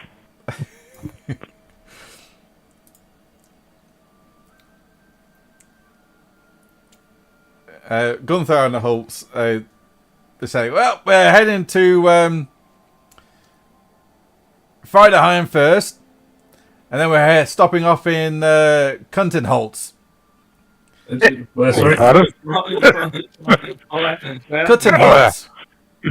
Kuntenholz? Yeah, Kuntenholz. We'll be stopping there. Yeah, I think they came out a bit wrong the first time. I think you had an extra N in there, Rob, that did not need to be there. Oh, sorry. The Maybe coaching so much better though. the coaching inn is the Wolf's Head. It's also got a large shrine of Ulrich nearby. I bet it has. But its staff don't turn away coaches from our line. Castle Rock receives preferential treatment there.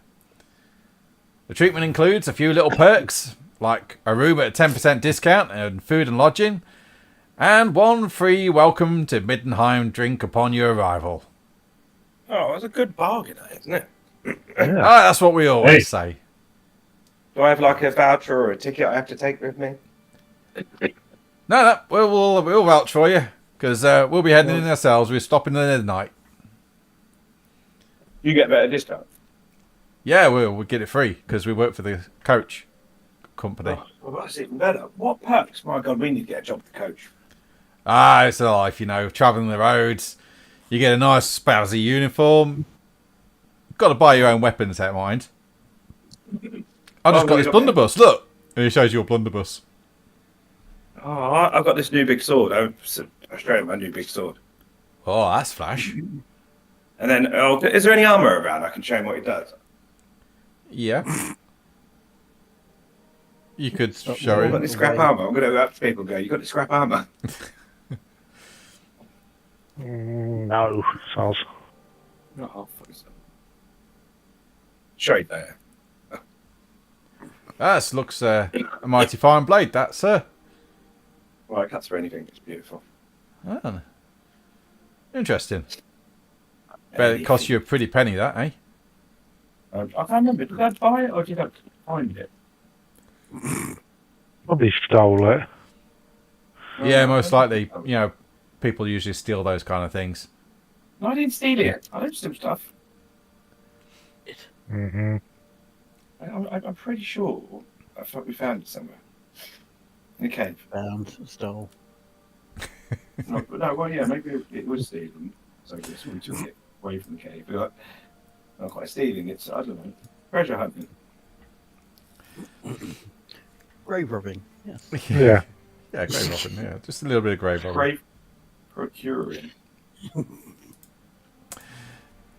You stop off. Either way, it's awesome. You stop off for the night.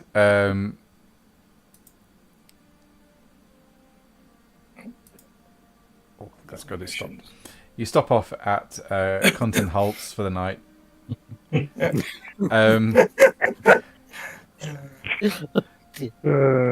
he good? We're simple people. I said Cutter Holt's. Then you said something. Yeah. He said yes, there's nothing else. Where is it on the map? Oh, there it is. Right, let's have a look. Where we are. Oh, yeah, I see now. I would say it's spelled. Cutton Holtz. Yeah, just Rob keeps putting a early N. Yeah, in no, there. I see it. I see it. Yeah. Okay. He knows what those town folk are like.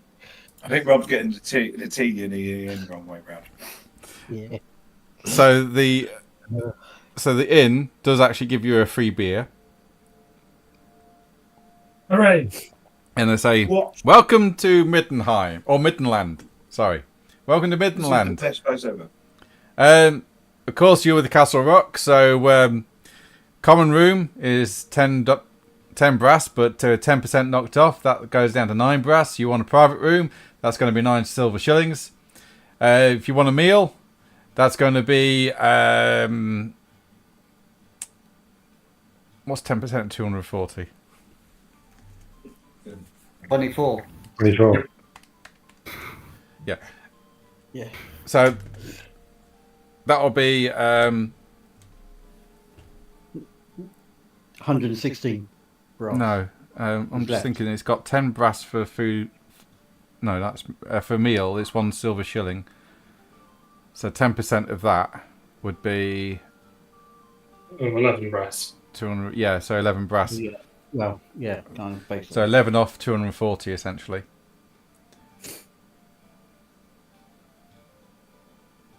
So So people always tell me you've always got to round down. So to me that sounds like 10 brass.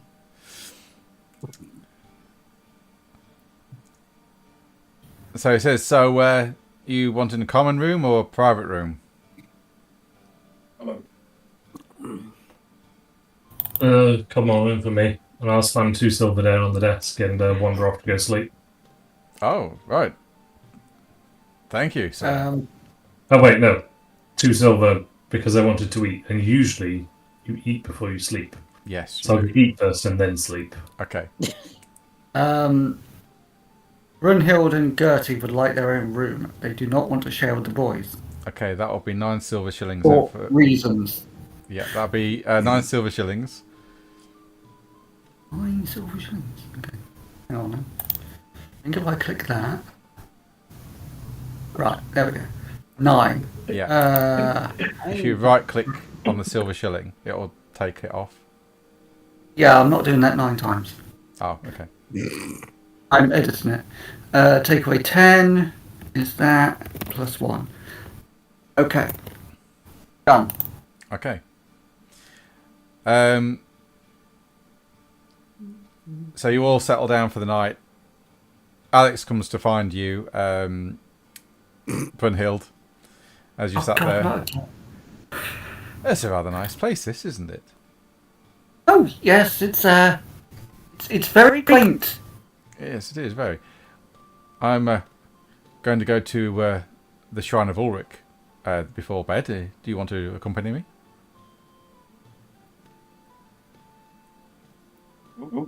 I would be delighted to accompany you. Good, good. We'll get away from this rabble, shall we? Yes. Let's. And I'm going to shoot Gertie a knowing look like he's rescuing me. She looks at you and winks. Women understand what that look means. Very practiced look. Yeah, she gives you a wink and sort of starts to smile. As for the rest of you, some of the other people are there that are travelling with you. You've got the Jung sisters and their bodyguard Gunda, who's the big man, big brute of a man. You got the pilgrims, the followers of Sigmar. They're heading to a place known as Shining Rock. The mercenary, as you've travelled with him for this day, you realise his name is.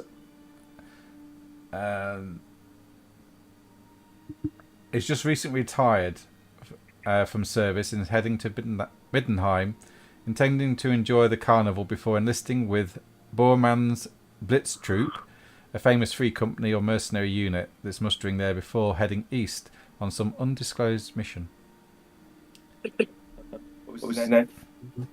His name is Captain Hans. Lolo. What? Captain Hans. No, Captain Hans Friedhardt. The Imperial cartographer, he's a gentleman. His name is Bart, and is heading to Middenheim to try and settle some border disputes. And the Chilean priestess, you realise she's going to be stopping shortly before Middenheim at a very well-known temple and hospice known as the Great Hospice.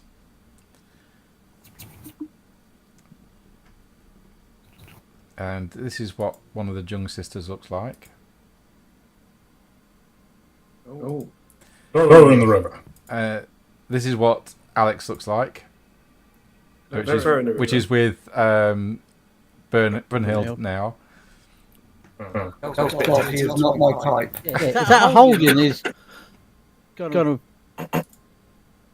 what do you call it? Billowy Yes. shoulder. Yeah, that is our hold, yes. In the notes, I've just got him recorded as Alex the racist. Yeah. You're not wrong. Was he originally called Adam? But you had to change his name because of all the what's been going on. No, his name was How dare you? Alex. Adam is not racist. Okay. Made it. You travel to you walk for a short distance to the Shrine of Ulrich, and Alex is regaling you on its histories and the past. Is quite knowledgeable, or it seems to be. If you want to roll intuition, it'll be average if you want to do that. Okay.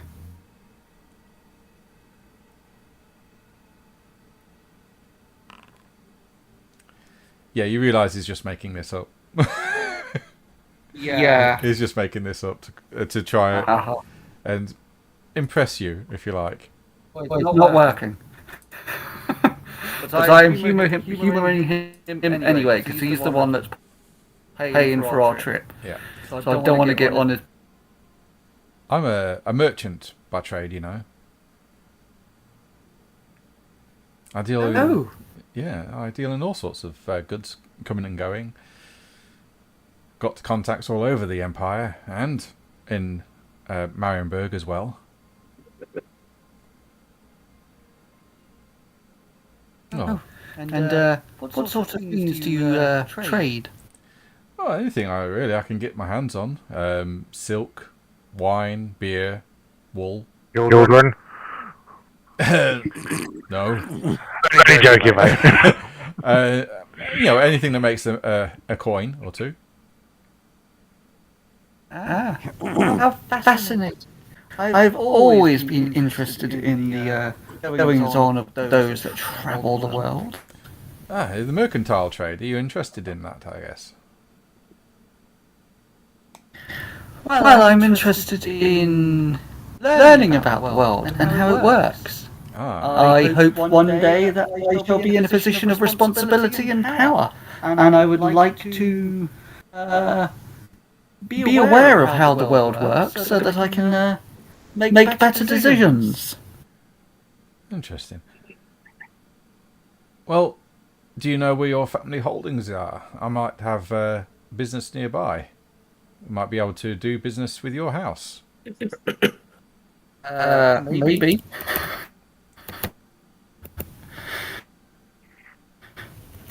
I see you. Maybe I do. Let me have a look at my backstory.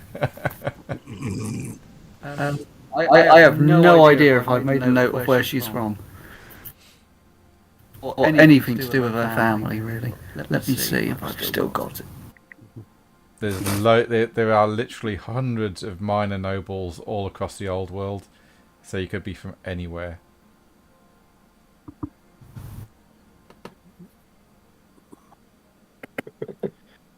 Must be. No. That's Jeff. Is it this one? No. It's not that one, because that's talking about USB sticks. Traded USBs. That's what I'm a USB stick. I'm sure. Fudge. No, I don't have a backstory. I must have deleted it. Unless I did put it here. No, you didn't do one thinking, I'm only going to have this character for one session again, so I won't do a backstory.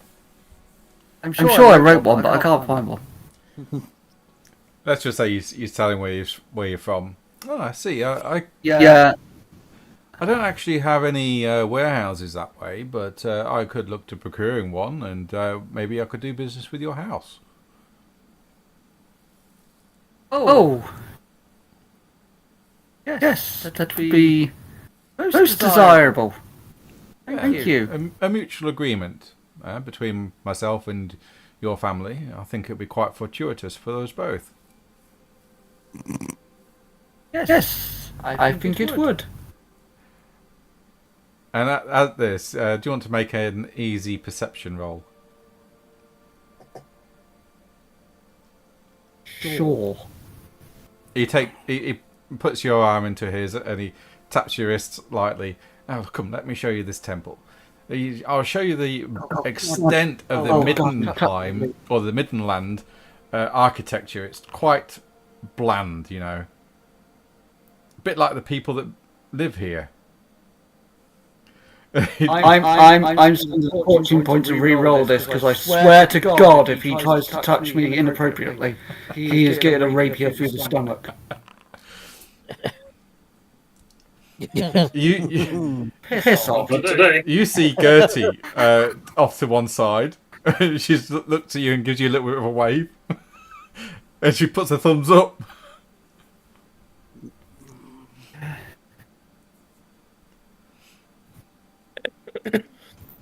I close my eyes and just go, fine. It'll be night time soon, and then we can all retire to bed. Get through this. Do you have a room, my lady? Yes, thank you. Myself and Bertie are sharing a room, Oh, I see. away from all the attention of the boys. Ah, so you're single?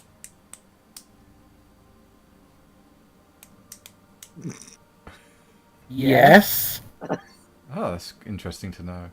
So am I, you know. Are you? Yes. And he starts to Can't groom his lie. moustache. Oh God. It leads you inside the temple. It is a let's go of you now. It's all right, Adam. You deserve this. And I'm okay. How dare you. I'm okay with this.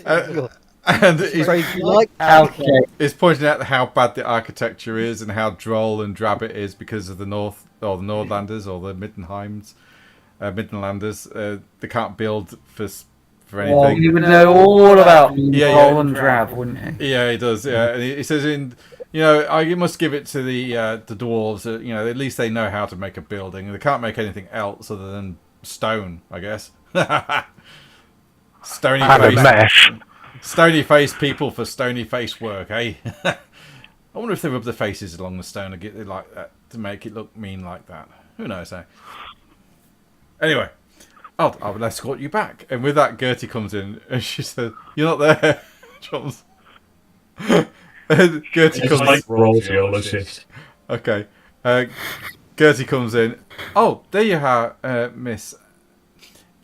We should really be retiring. We need to be up early tomorrow morning. Yes, we should. We should have an early night. Yes, you are quite right, Gertie. Sorry, Mr. Eisen. Was I interrupting anything? Oh, no. You girls, you get along. I'll stay here for a little while. Okay. Thank you for a wonderful evening. My pleasure, my lady. And I will see you tomorrow morning. And he gives you a wink. Gertie. I'm just going to depart with Gertie. Yeah, And once we're out of earshot, I'm going to say to her, don't ever let me go off with him on my own again. Okay, miss. I wasn't sure if you wanted me to rescue you before you went in or after. It's okay. It's okay. You only touched my arm. Okay, so This time. So you don't want me to shoot him? Not yet. Okay.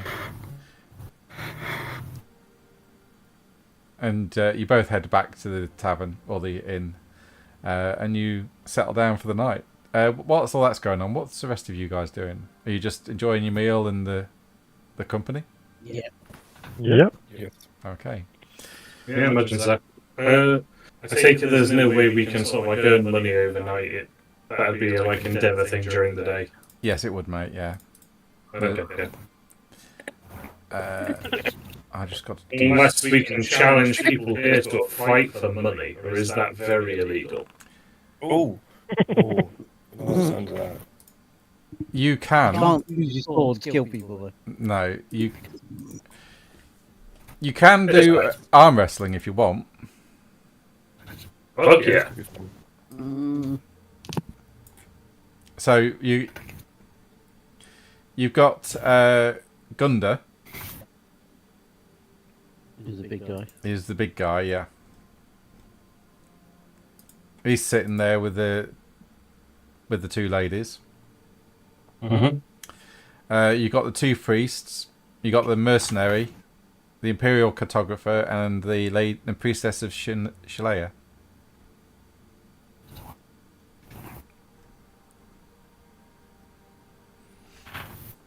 I will wander up to the big by Gunda and just sort of eye him up and go, I'm bored. Do you want to arm wrestle? Right, all right. Put some cash on it. Silver? Silver piece each. Aye, sounds good to me. Ladies, is that all right? Right. And he looks to the two sisters, Kirsten Young and... Ulrika and Bertha Young. I'll put those in chat, actually. Because you might want to remember them names. If you want. I'm putting things in the journal. Alright, okay. A silver coin on the table, and he bangs the silver coin. Sorry, hang on. I just got to check with the young ladies. Am I okay? Yes, Gunda, if it entertains you. Yeah, great. Right, Mr. Dwarf. What's your name? Rumsel. Trumsel. Right, my name's Gunda. Pleasure to meet you. Media. He's huge. This guy is massive. And he puts his arm on the table. It's like a tree trunk, and he grabs hold of your wrist. Ready? Right. On your count. 1, 2, 3. Go for it. Alright, what are we rolling? Just strength check. Just straight strength, yeah. You're even as you're pushing against each other. Alright. Does that mean we keep going? Yep. You got a +2. You see his arm starting to waver as it's being pushed back slowly. It's about halfway now. You need one more success and you win. He starts to equal the pressure and brings it back slightly, and it's held there. He's Come on. There we go. And bang! It goes to the table. Ugh. You're not bad for a dwarf. I like that. That was fun. Hey. Good shape. Want to go Bloody again? song from Mungie. Thanks. Go again. Go again. Double or nothing. See if I can get that coin back here.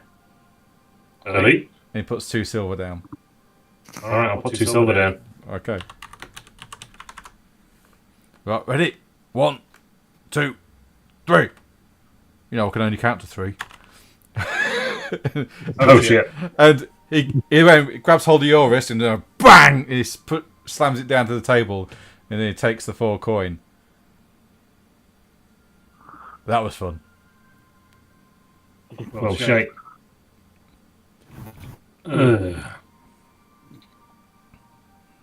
You see, if I were a daft that way, I'd say double or nothing. Ah, but you're not, are you? You're quite shrewd, I can tell.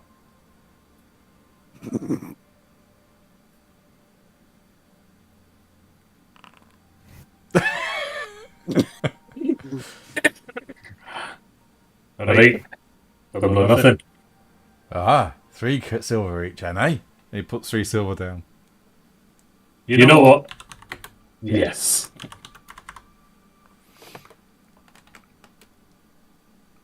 Yeah, you count down this time then, mate. Hey, 3, 2, 1. And you win back that coin as you slam his arm down, and he goes, "Oh, you holding out there, lad? I like you. You're all right. Let me buy you a beer." Hey, tell you what, I won. This is on me. Oh, cheers, mate. It's nice to travel with somebody that knows what they're doing. Hey. And you sit and you chat and drink with him for the rest of the night, and you realise that he is an old soldier that is now currently in the employ of the Young family to protect the Ulrich and Bertha Young as they travel to Middenheim. Or Middenheim, sorry. Cool. You also get you realise it is not too bright, and he lets loose that they're travelling to meet their cousin, Kirsten Young. I can put that name in chat as well if you want. Who is a lady at court, by the way. Can I take my arms box round the inn and see if I can get anything from anyone? Yeah, roll your income. So Well. on your character sheet, under careers, if you click the name of the career that you're on, it'll say income. If you click that, that'll see how many gold you get, or how many silver. Oh. Because you're silver 1, aren't you? Income prey, yes. Yes. Did that do it? Have you spent any time, because we've got some missionaries of Sigma as well that we're travelling with, Yeah. don't we? Make sure they're paying up. Yeah, fair enough. Oh, there we go.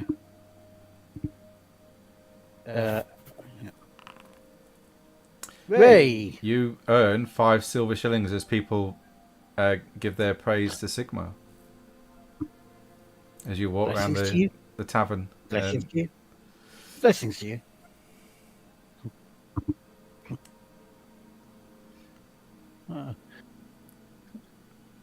I can eat and sleep for a few more days. Okay, anyone else doing anything?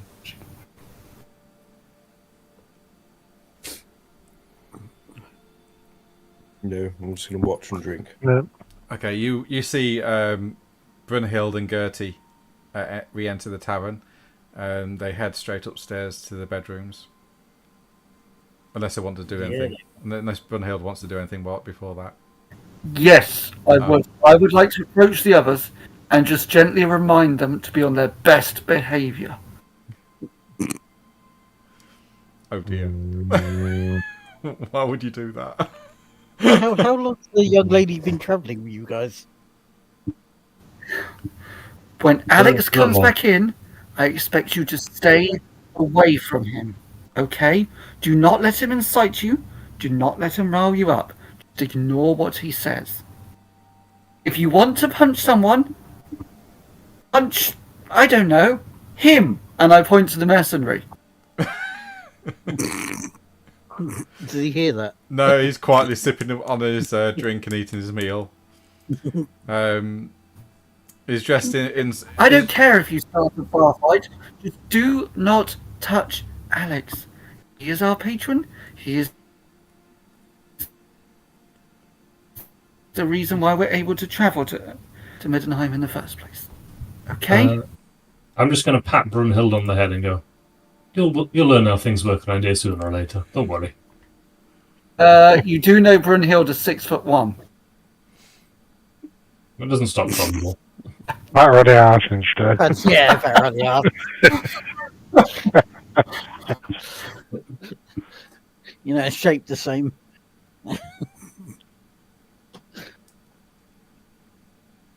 Okay. I trust you, Trumsel.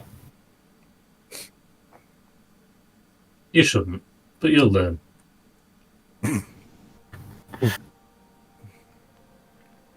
Now, I'm going to retire to bed because I have had a very traumatic evening.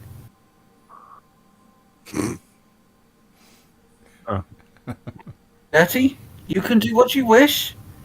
I need to lie down. I'm going to retire for the night, miss.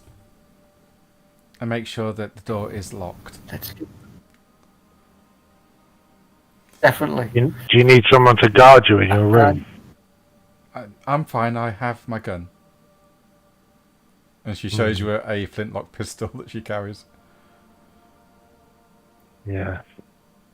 It's always good to keep... You know what? Good night. Oh, dig that hole. Yeah. Sorry, you're not my type.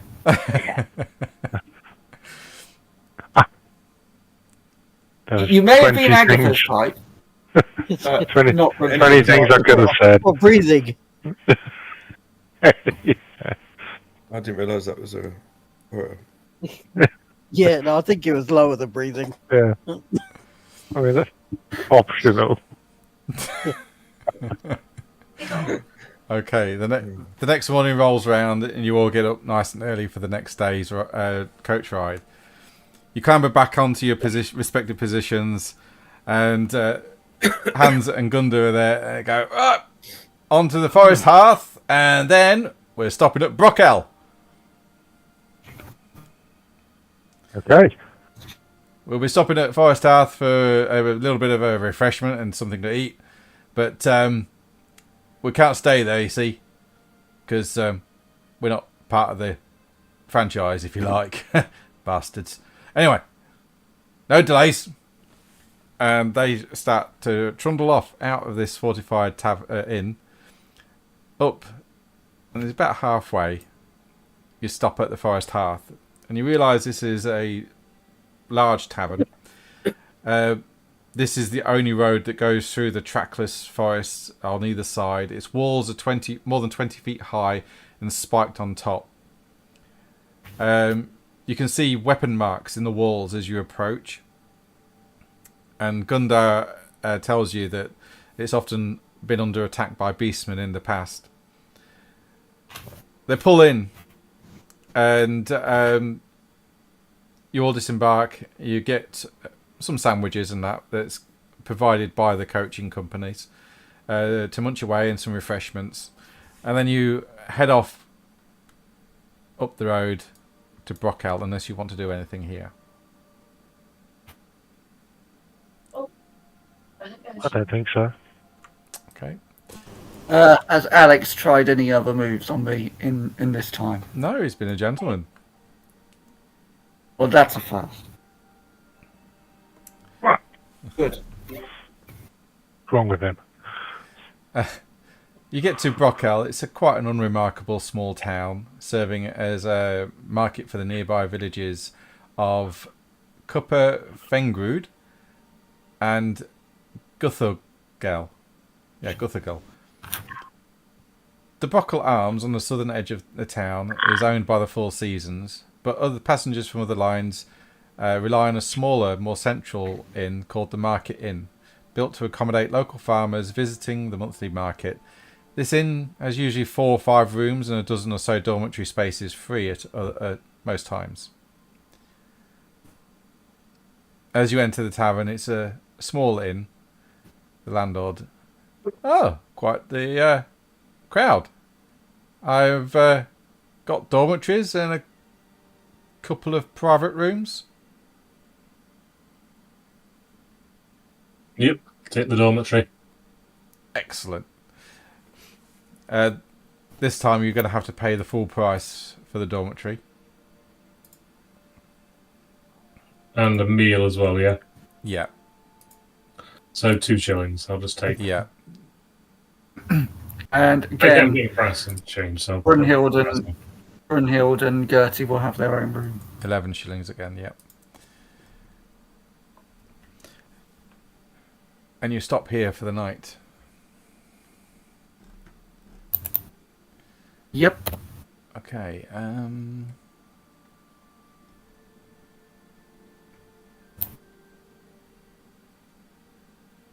let me just check something.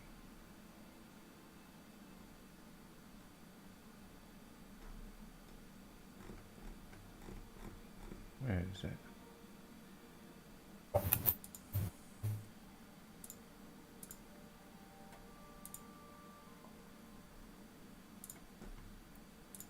Give me 1 second, guys. No.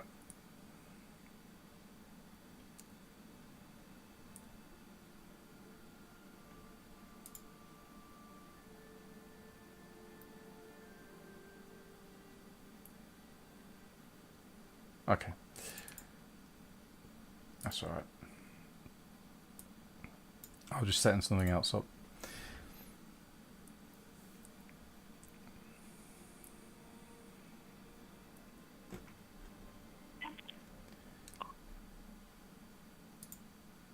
During the night, or the evening should I say, as you get your meal and you're eating it, some of the locals are sat there Do you want to do a perception roll, everybody?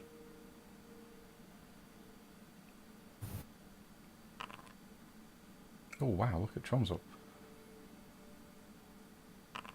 Oh, he's looking back. Yeah, Brunhild. Yeah. Oh! Wow, okay. Yeah, yeah. All past him. Yep. Cool.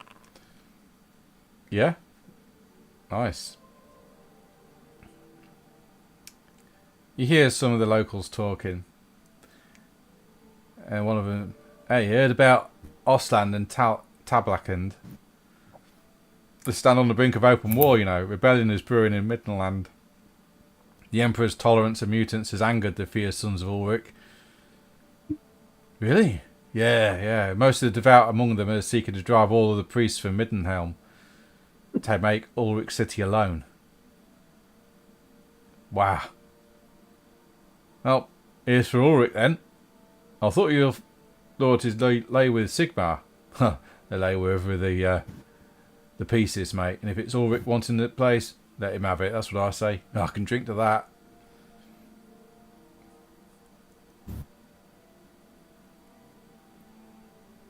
You hear another group of peasants talking.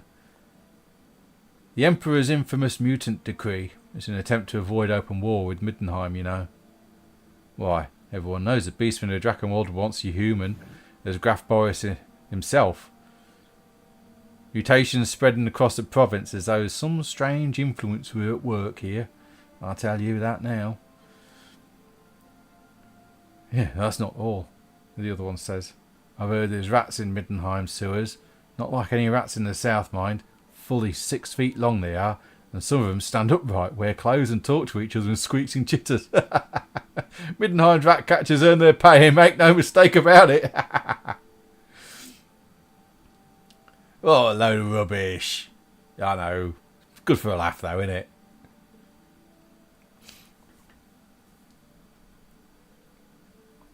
You hear somebody talking to the barkeep. Yeah, you heard.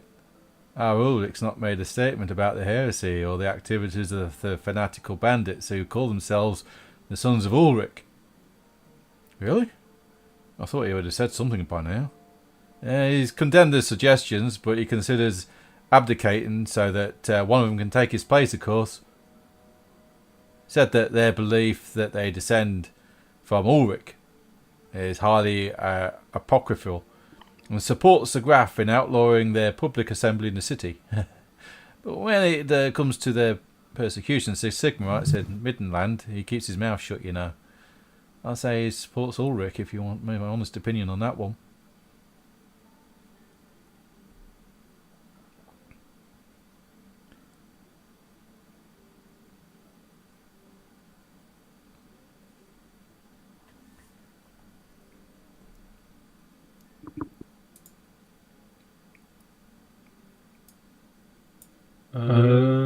I will wander over towards the people talking about the Skaven, or the giant rats. Yeah. And I'll just say to them, you know, I think I've seen some giant rats south of here. Really? Aye. You tell me any more about the giant rats in the sewers? Well, one of them stole some jewellery from me. Little bastard. What? You mean to say a rat with 4 legs stole jewellery from you? More like 2 legs. Ah, mate, that's just rubbish. No one knows. Everyone knows that it's just a rubbish rumour. It's good for a wheeze, you know. Well, maybe I've seen things. Maybe it did have 4 legs. Ah, yeah. But, yeah, what would a rat want with jewellery? I don't know. Maybe trying to eat it.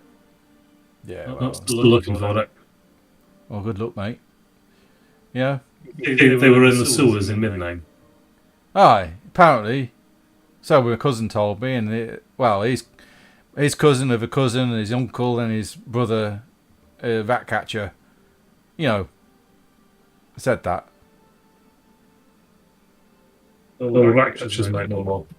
Aye, they've got a whole guild, you know, in Middenheim.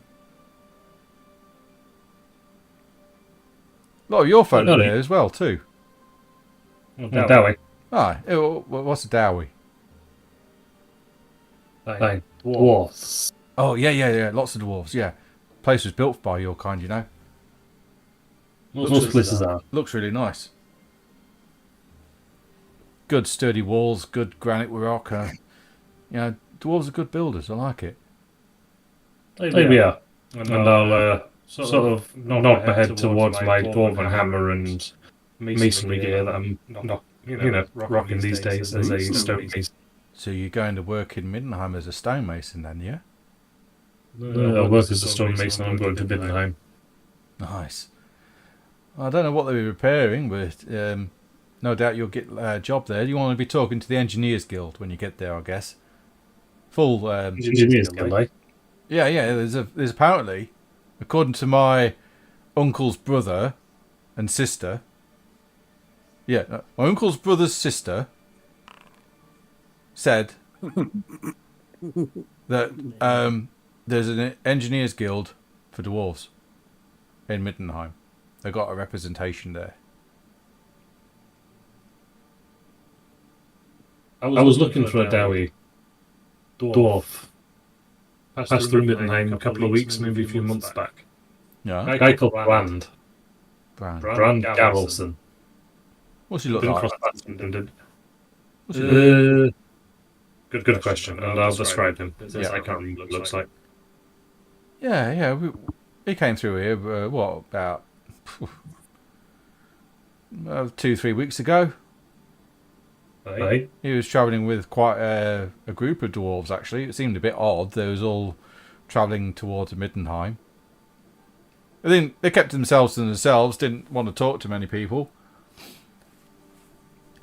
They met up with a bloke here, another dwarf here, large crest of orange hair, named of Grimrick. He was here when they arrived, yeah. Covered in tattoos. I know that because he had no shirt on, just some breeches and a huge bloody axe. I know the type. Yeah, I don't know what his story was, but he was a bit of a sour bunch, he were. I'll give you some advice, because you've been so friendly. You see folk like that, just leave them be. Okay. They've got some shite going on. Right. And if you start questioning them about it, they'll probably chop your fucking head off. Oh, I don't want to do that. I can't drink my beer then. Oh. Right. Name's Bert. He holds his hand out. Chomsel. Nice to meet you, Chomsel.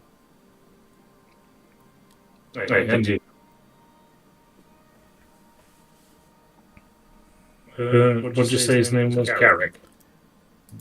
This guy, the guy you're talking to. The Slayer. Oh, Grimrick. I'll talk. Grimrick. Yeah, there.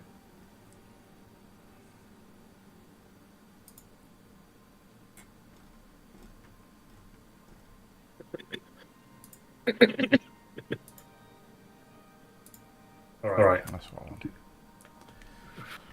Cool, thank you. What did you say this guy that I've been speaking to's name was? Bert. Bert. Go find Ernie. And you get to know that Brand, is travelling with 6 other dwarves.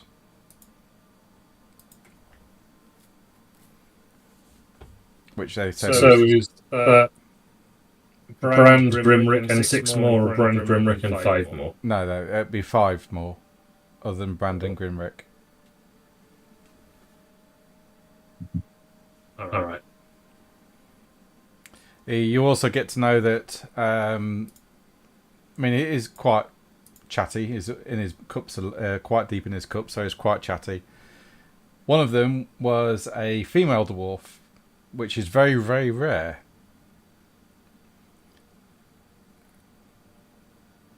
And she was carrying strangely carved stones on a belt.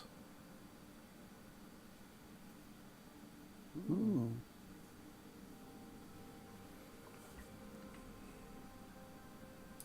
Does that sound familiar to me? Roll Law Dwarves as he draws some of them in beer on the table. Alright, skills. I've got language hazard. Yeah, that'll do. That's an absolute no from me. No, I was in the mine. It's too busy to learn these things. It's not the fact that you don't know what he's doing. You can see something of Kazalid there, but it's because of the beer that's slopping around everywhere. He's not really drawing it correctly. Maybe if you gave him a better writing implement, he might be able to do it better. But yeah, he's just trying to draw it on a table in beer, essentially. Was the elk when you need him? Nobody else can read and write, can they? Yep. Oh shit! I go and find the friendly priest man who has been following us around for the last few days. Okay. And I bring him to the table. Oh. Doesn't mean I know dwarf. Well, don't matter. You got pen, ink, that sort of thing? I believe I do. Well, this man's going to draw me something, so he's drawing it in here. One minute. That may have been my old one. No, I don't have any writing stuff. That was what's his name? Yuri. Who's Yuri? Wasn't he that guy that handsome guy that left when I joined? Oh, you mean the flower girl? No, that's Brunhild. She's in her room upstairs. Oh. The one who generously, the good-looking one who generously gave you healing stuff. And bombs. I'm sure I witnessed that. Yeah, and bombs. Yeah, I didn't see that though. I remember. That's a good thing. I can read and write, but I do not have. You are not writing in my book of Sigma. Fine. And you got a dagger. You got a dagger. I can scroll it in the table if you want. Oh yeah, I've got a dagger. No, to her I've got a dagger. You let him borrow it. Oh. I have a charcoal stick. I should have just checked things. That'll be even better. We won't destroy a table doing it. You give him the charcoal stick. He goes, right, okay. He flips one of the metal trays over, so it's not got beer on it, and he starts to draw the rune. I'll just see how well he does it. Okay. Tonsil, do you want to add, make that a very easy Lore Kazalid check? You know what? I think it's time to use a fortune point. Okay. So, can I roll? There you go. Okay. You realise what he's drawing. He has no idea what it actually is, but you can see it. He's actually seen some runes that only the runesmiths and rune carvers of your people know. These runes would hold magical energies and have magical effects. Very rare, nearly impossible for an outsider to get, but she was carrying them. He has no idea of dwarven culture or of its language. Is probably illiterate himself and can't even write his own name. And this guy is drawing runes that you've only seen a rune priest wear. Well,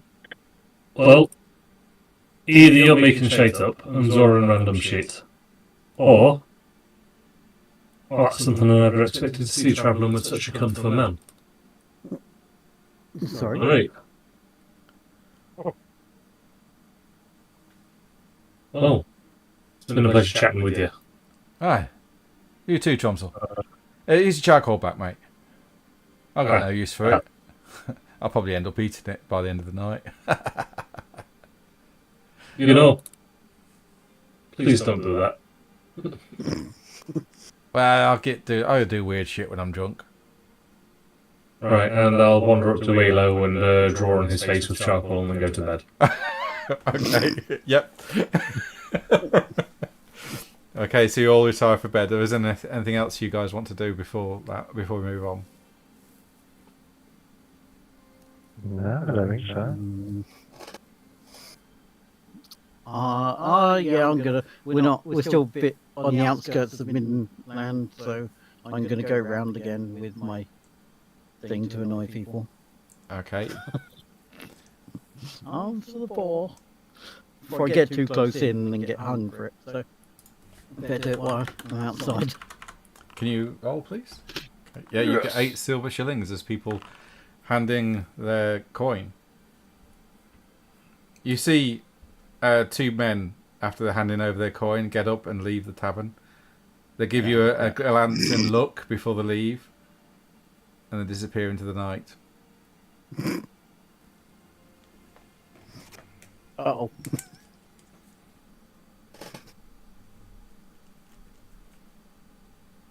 I go and sleep next to the dwarf.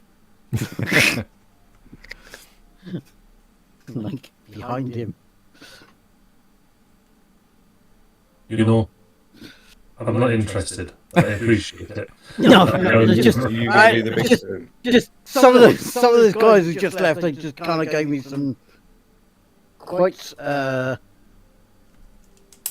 of like the looks Brunhild and gave you guys earlier. That wasn't too pleasant. So I thought I'd just kind of be back here to help defend you. You know. You know, I've been travelling with you and you for a while, and you're still fucking weird. Alright, just I can understand that. Yes.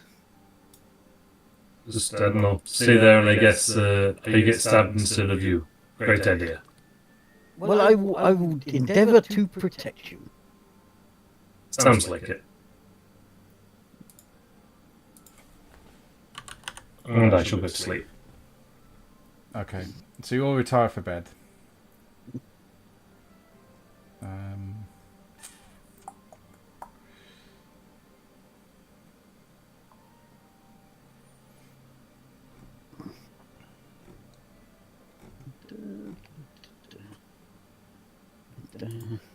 I'm just trying to look for something. Hang on.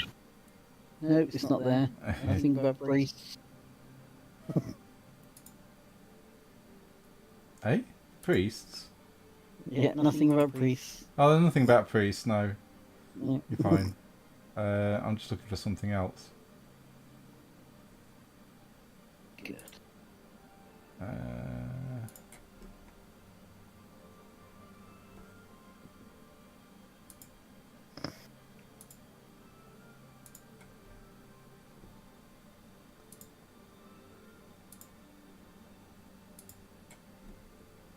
Come on, is it?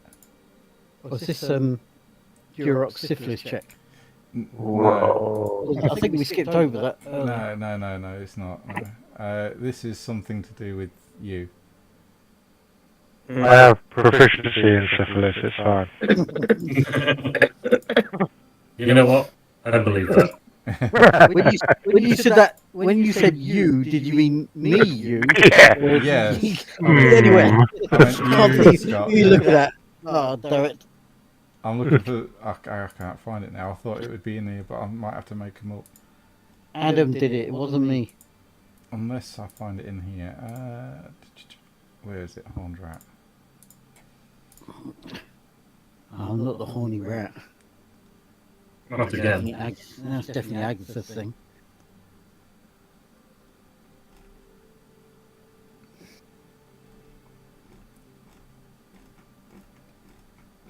I think Adam's fallen asleep. He's very quiet. He is, yeah.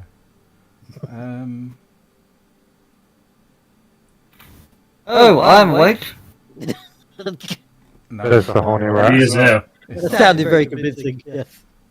It is this one. I What think. was the question? No, it's fine. It's fine. Question was, is Adam awake? Yes, Would he he is like? unconscious. Would he like a horny rat? No. I'm surprised. Thank you for the offer. I'll turn it down. No, thank you. Grown-ups, go to your own bed. What? How very dare you? Oh, right, okay.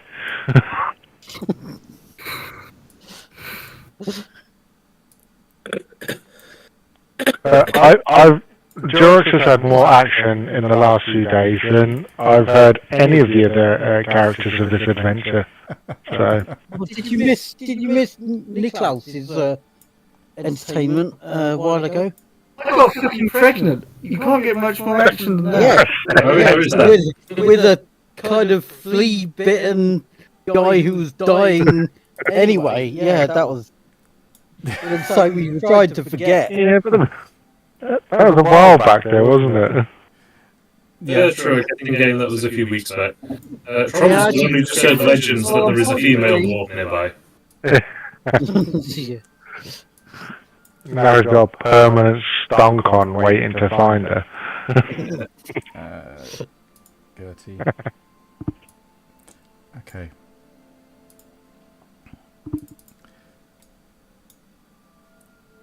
Let's get back onto this one. Okay. The next day rolls round. And you start to head towards the next village on the leg, which is Mittelwag. But halfway there, you're stopped by a roadblock. And you hear a voice shout, "Everyone out! No one passes without paying the toll." On whose order? On our Ulrich's order. Get out the carriage. You hear the coach. Versus some ID, please. Oh no. I'm just going to tuck my symbol of Sigma inside my shirt. Everybody out, please. And you see these people stepping forward. Trumsel steps out looking bemused. Jorix will step out and overtly put his knuckle duster on. Yeah, Trumsel's going to be sharpening his pick over in the corner. Yes, Brunhild is going to step out and look aristocratically annoyed. Travelling this road, for you want to get passage that's safe, each of you is going to have to pay 5 silver shillings in the name of Ulrich.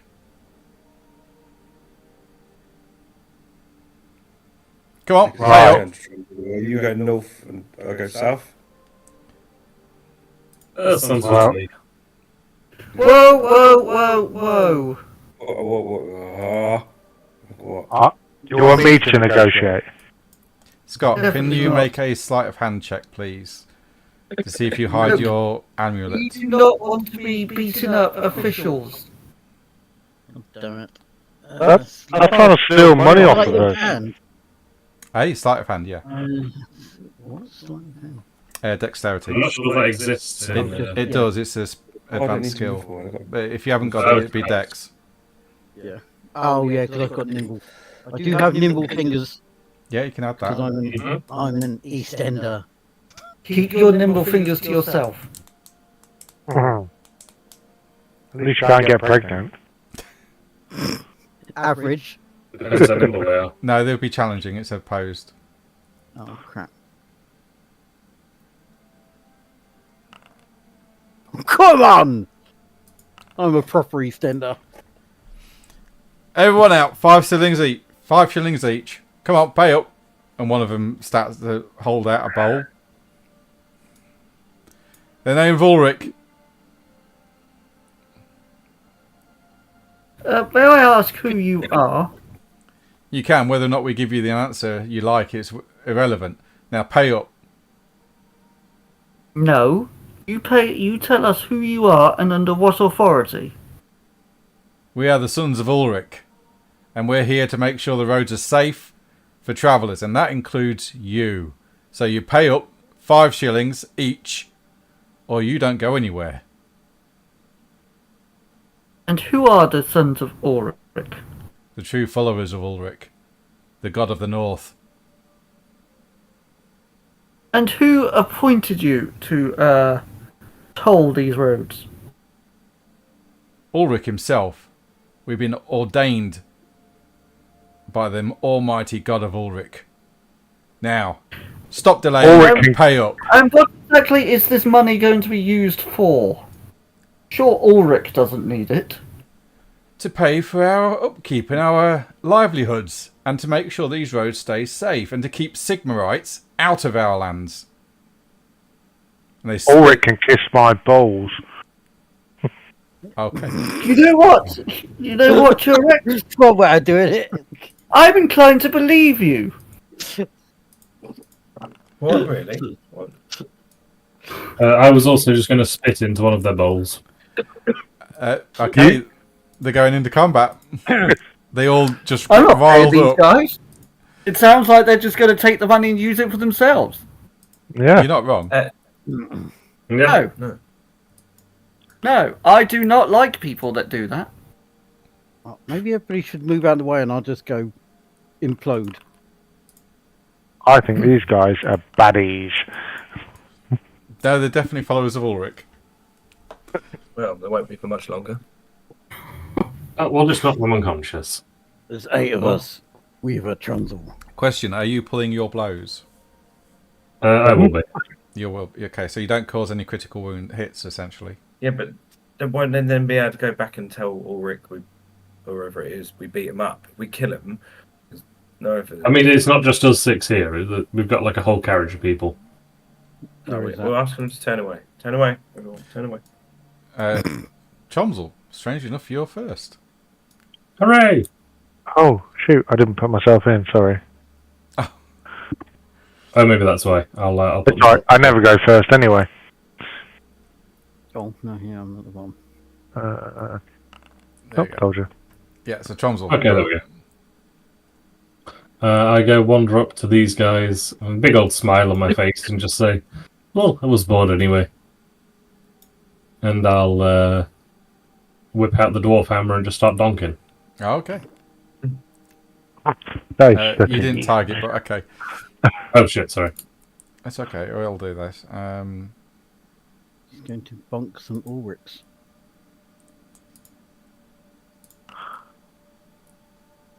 You do 21 points of damage. Nice. Okay, so They're really happy with me, aren't they? 4. Secondary arm. If I put a -20 on that, does it hit the head? You rolled a 13. Yeah, -20 would certainly would be a head. Yeah. Okay, so I'll change the head, and then we'll do the pummel test thing. Yeah.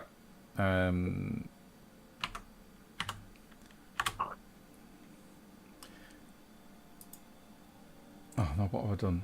24. That's 17, and so he is at 0 wounds anyway, and he falls unconscious. So he's stunned anyway. Yeah, he's unconscious. You just knocked him out in one go. All right, and then do we do the thing where I can step forward and keep going? Yeah. Right, so I'll step over here, target this man, and continue to donk.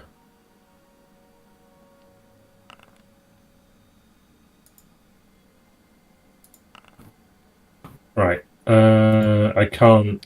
He's unconscious as well. Right. Okay. You've taken enough damage off him to send him unconscious. You hear one of them shout, "Full wreck!" Nicholas. Oh, well, I can slap him for me, so I'm going to stay here. Well, actually, no, because I can't reach that one. I'll take a step forward. I'm going to hit the one in front of me first. I will pull my blow like Chomsel. I've been asked to do. Yep.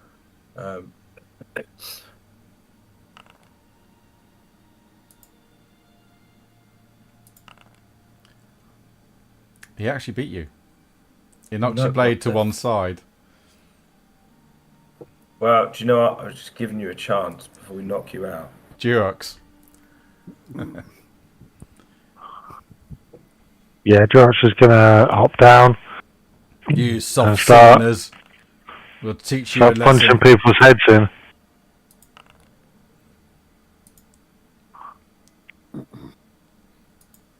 Bertie. Brunhild, sorry.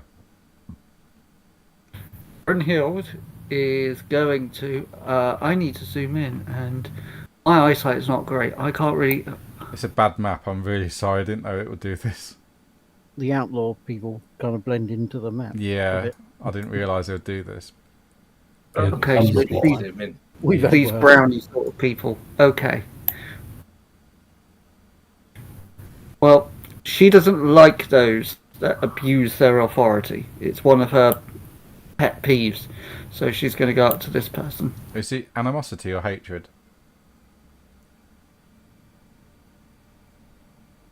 It's a strong disliking. Okay. It's just usual female tendency. Oh, okay.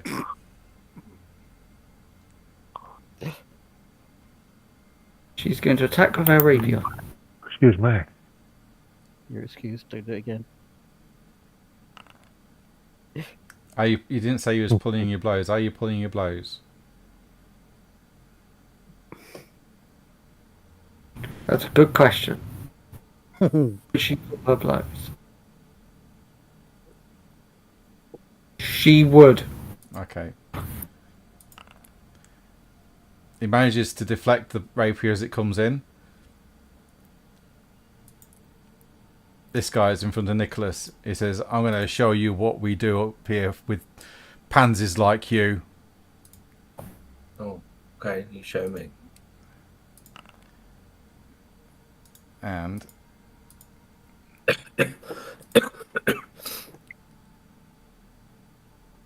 okay, yeah, cool.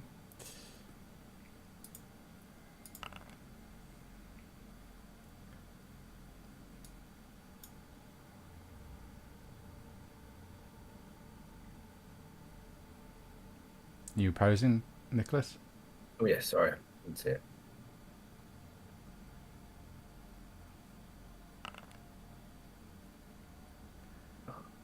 He beats you. His axe slams into your arm. And then he attacks again. Due to furious assault. Oh, Carrion.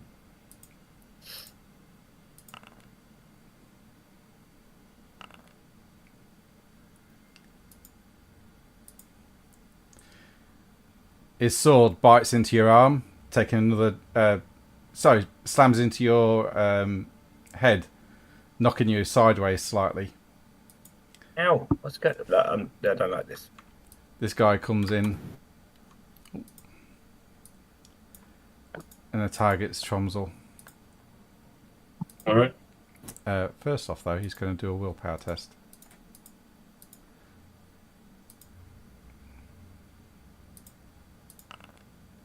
Nope. Okay.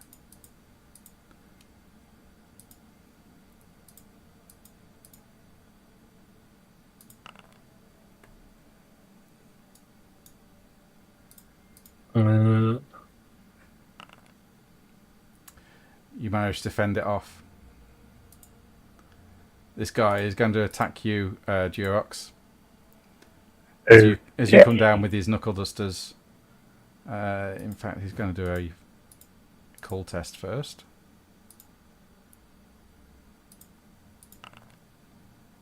Nope. Okay.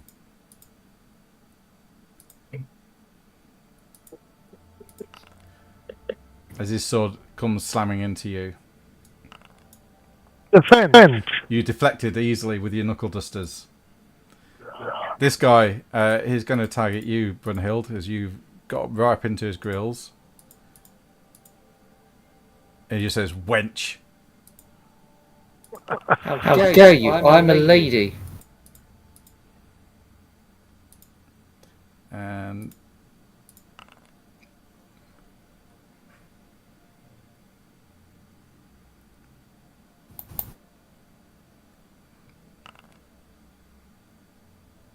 Oh fuck.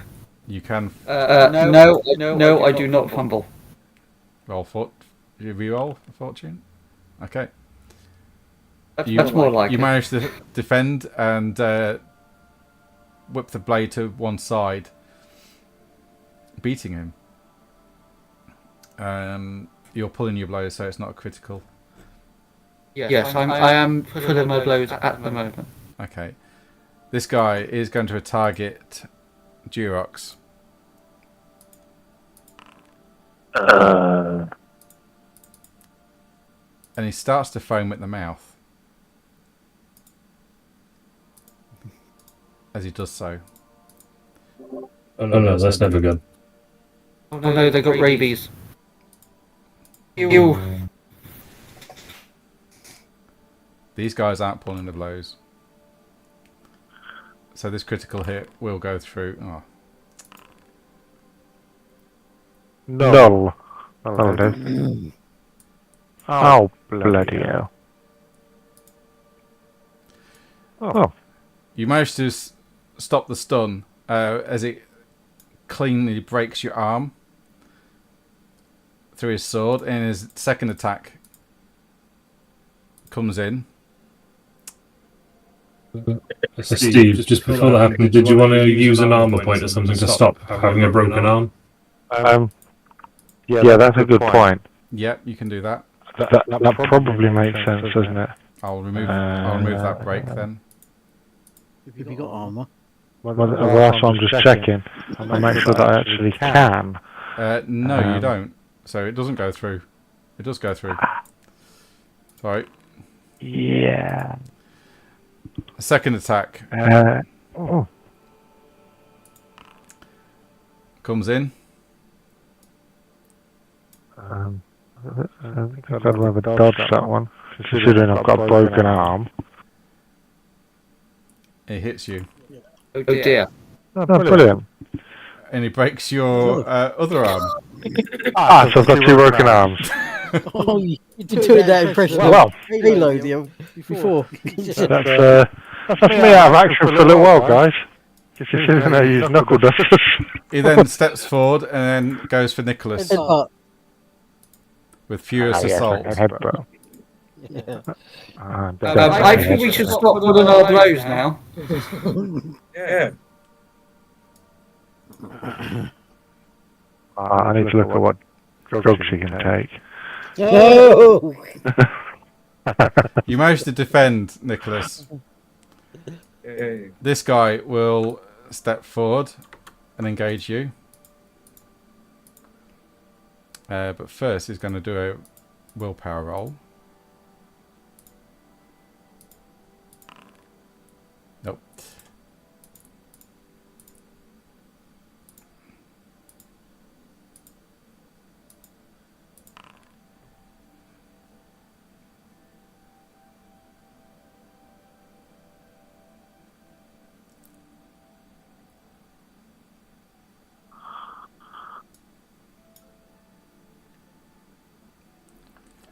Geox, you can decide to go unconscious if you wish. Cool. Well, if you Will that help? they won't attack you if you go unconscious. If you try and keep fighting, they will take you down. Well, they'll try. Okay, you're staying on your feet. Okay. Sorry, yeah. Nicholas. Chris, Yep. are you opposing? I've got ticked it, didn't I? No, I didn't. Sorry. Another one. You managed to deflect the blow. Yeah, fuck you, bitches. We're He's woken up now. unconscious. He's unconscious. Gizmo. Is the yardage on this kind of correctish? Yeah, I think so. Okay. And Yeah, it is. The squares are Yeah. a bit too big because I've increased the size of the map. yeah, that's fine. And is there a tax of opportunity when, like, if I ran past people? As long as you're not engaged, you can run past them. So as long as I carry on running. Yeah, if you carry on, if you stop an attack, you're engaged. Okay. Okay. Okay, these are all in 2-yard things, which makes it really awkward because I want a 5-yard thing.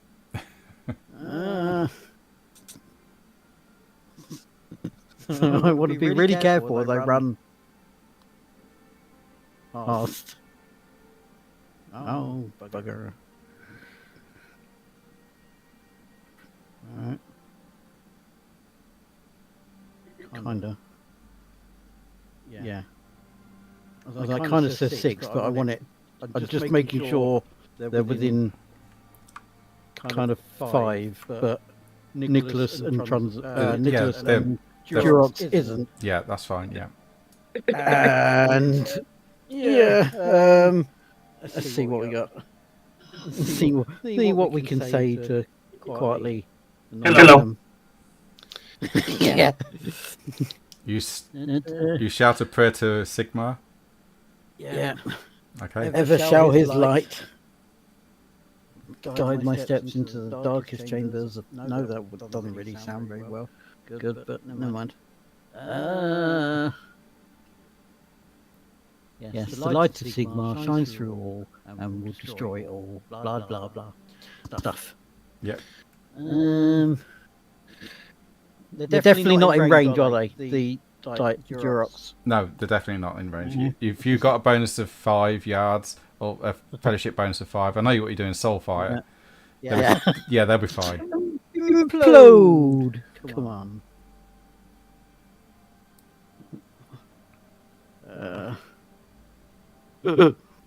You can re-roll that if you wish.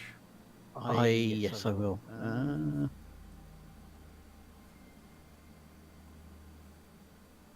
Or it says I can use a fortune point to just add 1 success. Would that take it? No, that'll be -0 still. Oh, okay. I'll re-roll then. That's Come enough. on. Why has it got +1 success and it's 79? What's that? Why has that done that? Yeah, that should be a 0. Yeah. That should be -0. So what's going on there? Hang on. Let me have a quick look. Oh, has it left something in there from something I did earlier? No. Have you got something that gives you 1 success level? Not for... Because the other one, that should have been -2, not -1. I don't think so, for like Let me just lessons and look stuff. at something. Give us a sec. I did for something I did earlier because I had that talent thing. I added a +1 in. I think it might have been I think it might have been the fearless one. I've just deleted it because it's rolled correctly now. So do that again, mate. Okay.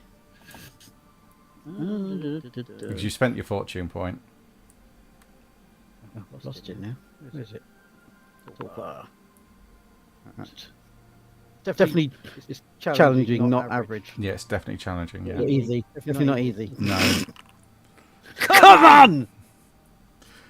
Okay, you can increase the AOE. No, I nearly did that when you said that.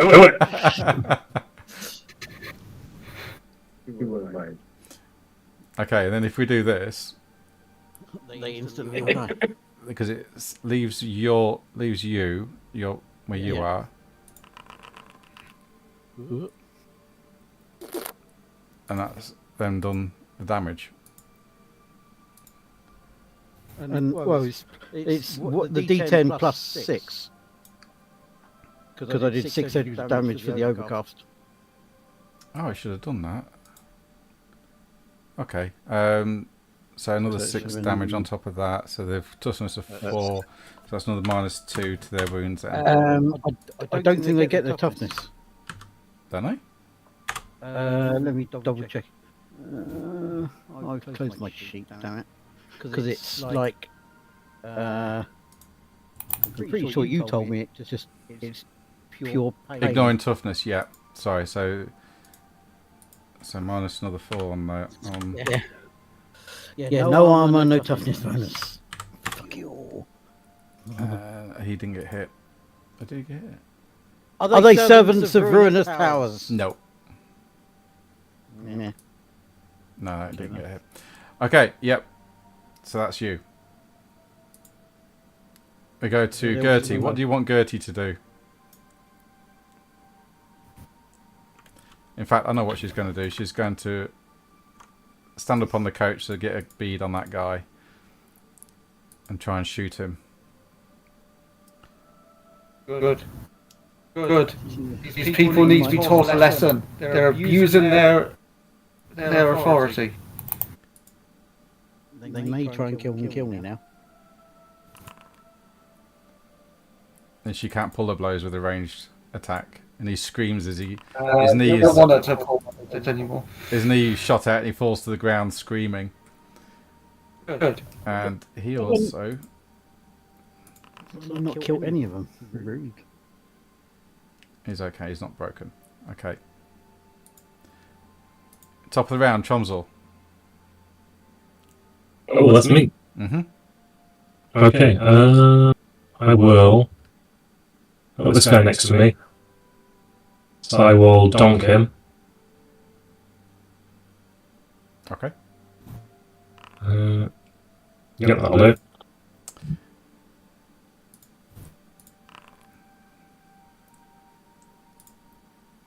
You pulling your blows or not?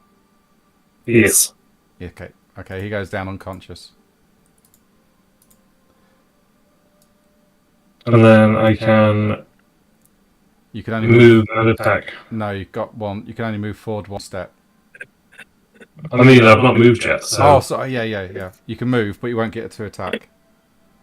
Unless you spend your advantage. How much advantage do I have? 3.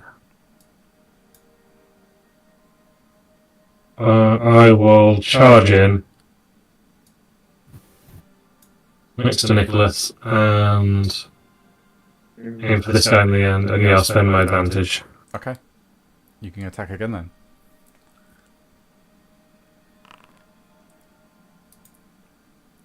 I'll re-roll that. Oh, okay, yep. No, I clicked the wrong button, sorry. Let me try that again. I didn't want to have success level, I wanted to try it again.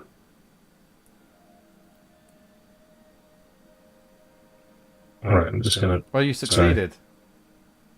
I know, but with a +2, like I wanted more. I don't think you can do that with a fortune point. You can. You can spend a. If you fail. Yeah, you can only do it if you fail. Right. Okay. In which case, I will leave it as it is. I just want it better than 87. Okay. No, unfortunately, you can't do that. Tons will just have to sulk. You still do a lot of damage to him. Nicholas. Yes. So I'm confused. Are we pulling our punches or are we not pulling our punches? That's up to you. I just kind of imploded on them, so... Yeah, I think at this point we're in the middle of combat and we're all doing different things, so do whatever you want to do. We're not going to be able to communicate what we want to do. Not unless you got language battle. If you got language battle, you can. We do No one not. else understands. Okay, so I'm just going to reciprocate how they just treated me, so I'm going to hurt.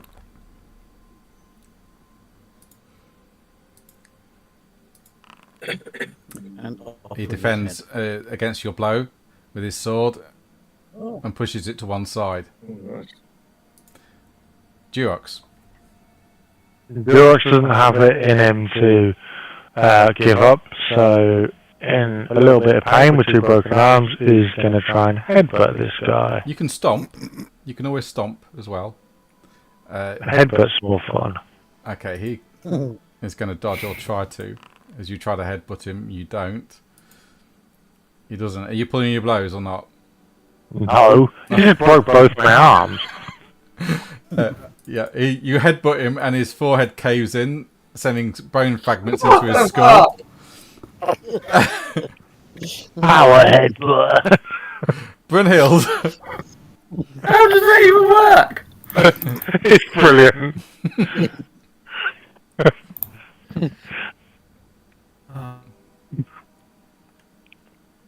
Best headbutt ever. Are you pulling your blows, Brunhild, or not? Absolutely not. Okay. He will try to defend. He doesn't. Do you want to click the critical roll button? As you do 8 wounds to him in his body. You lunge forward and your blade sinks in deep into his body, causing him to bleed quite badly from a chest wound. This guy, he will try to make a willpower, which he doesn't do, and he's going to attack Nicholas. He's being assisted.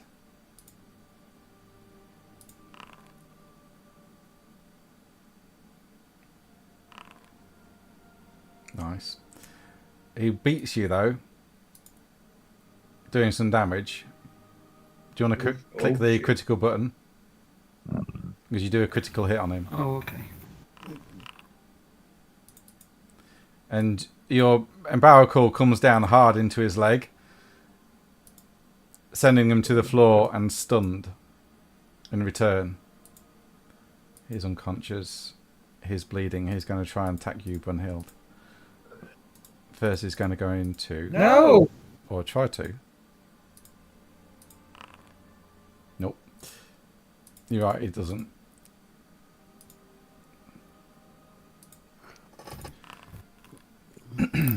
You can respond if you wish.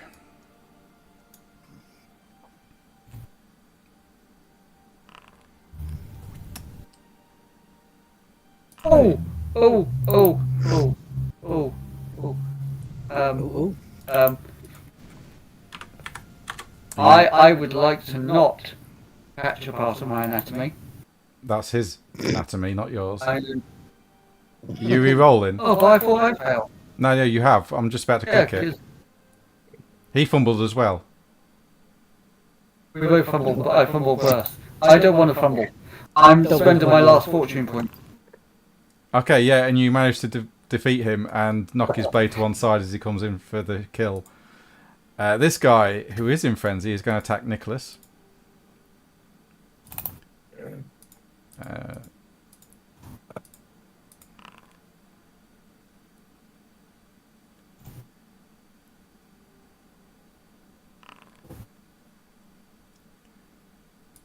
I'm going to re-roll that. Oh, okay. Go on. Oh. So you got a +2 to his 6. So that would be +4. So +2 to his 6. That's a +4. And he would do 13 damage. No, that's not right.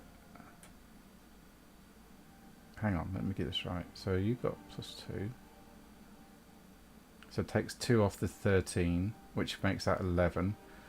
So if I add 13 back to your health,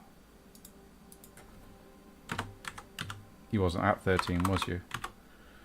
No, I don't know what was that, to be honest. What would you be now? Yeah, but I'll be unconscious anyway. Yeah. Wherever it works. So, do you want to sacrifice a point of armor on your head, or you take a critical wound? Yes. Okay, and you're going unconscious. Yes.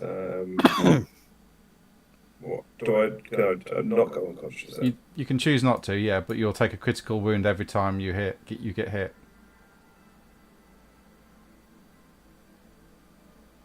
No, fuck it. Okay. No, I'm not going unconscious. He'll attack you again. Didn't realise he got 2 attacks. He's frenzied. He's frenzied.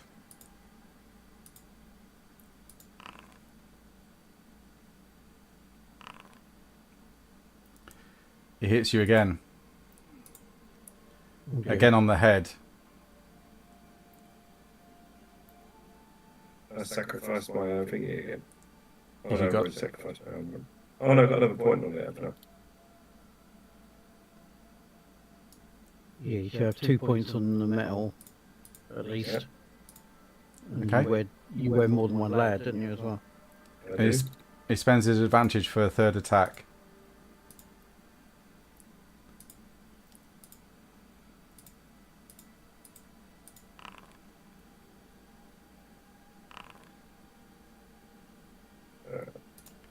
I'm going to re-roll that. Okay, yeah, you can re-roll that. So you got a +3 versus his 3. So he would do 9 damage to you, so it'd still be a critical hit. Right, where's that hit? Oh, the old sacrifice armor. Okay. This guy is going to target Chomsel. Nah. Ring it. I'll just check if he's in frenzy. No, he's not. So he'll do a cool test first, or will test. Nope.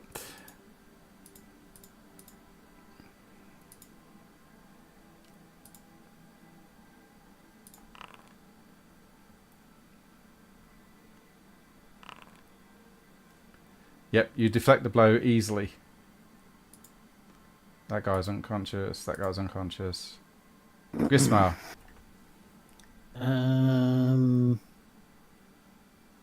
Right. Brunhild's vaguely doing okay, I think. But Nicholas is struggling. And so is Durox. Durox is struggling. He's got 2 broken arms. That. Yeah. Throw some on my head in them. For some reason, I was thinking of Drunzel.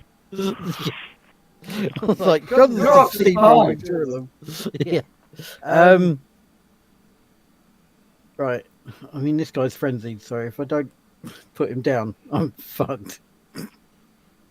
I need to be here to be opposite Nicholas, don't I?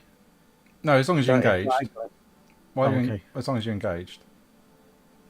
You outnumber. That's a bit close. It's kind of a bit close to charge, really. So Yeah, you are. Yeah. This is not going to go well. You're not. Nicholas isn't engaged with that guy just yet, so you're just at is he not? +0. No, yeah. Oh, definitely don't want to do that then. Because I mean, my weapon skill sucks. There's no way I'm going to beat him either way. Soulfire. Again, I suppose I could. I'll take a step this way. The light to Sigma. Burn you to hell. Getting angry now. Work. Come on. Nice. Okay. Oh, You do extra damage. Yes. That's because you had him targeted. That's why. Oh, okay. Yeah, so 6 plus the D10 on, I suppose, just those 3. Now then.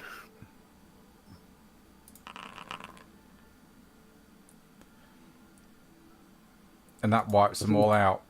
They all fall unconscious or dead. I think that's just dead. Yeah, they'll be burning. Yeah, I can pull that, really. No, you can't, no. Leaving just 1 left as we go back to Gertie. If he dies, the other 3 were already unconscious before I did any Sigma shit. So they don't know. As she tries to reload a pistol. Top of the round, we get to Son of Ulrich. Okay, Chomsel. Oh, that's me. Mm-hmm. How does Brunhild look like she's doing? She's not bad. Brunhild's on full health, and she's stabbed this guy in the chest, and he is bleeding very badly. Tom's just going to come... Oh, that's beyond my movement range. Tom's just going to come the other side of the carriage and just sort of lean up against it and watch curiously. Okay. Nicholas. Niklaus. Why didn't Tromsø cover this thing? Nicholas, I need you to do an endurance test, please. challenging endurance to see if you can stay awake.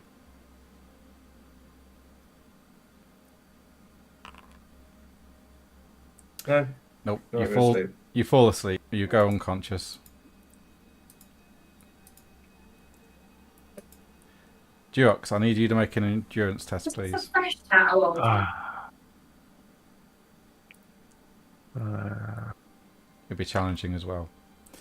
You manage to stave off the darkness of unconsciousness. The pain in your arms starting to break through, but you're remaining on your feet, swaying. Have I still got normal movement? Yes.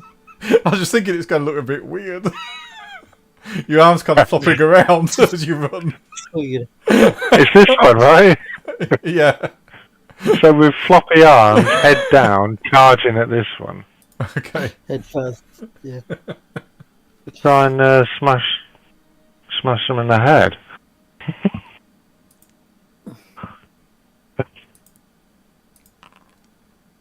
You managed to hit him. Come on. You headbutt him in the chest and you hear a crack. And you... Brunhild, do you get a plus 20 now? Because Durox is engaged. Oh, good. See, we don't give up.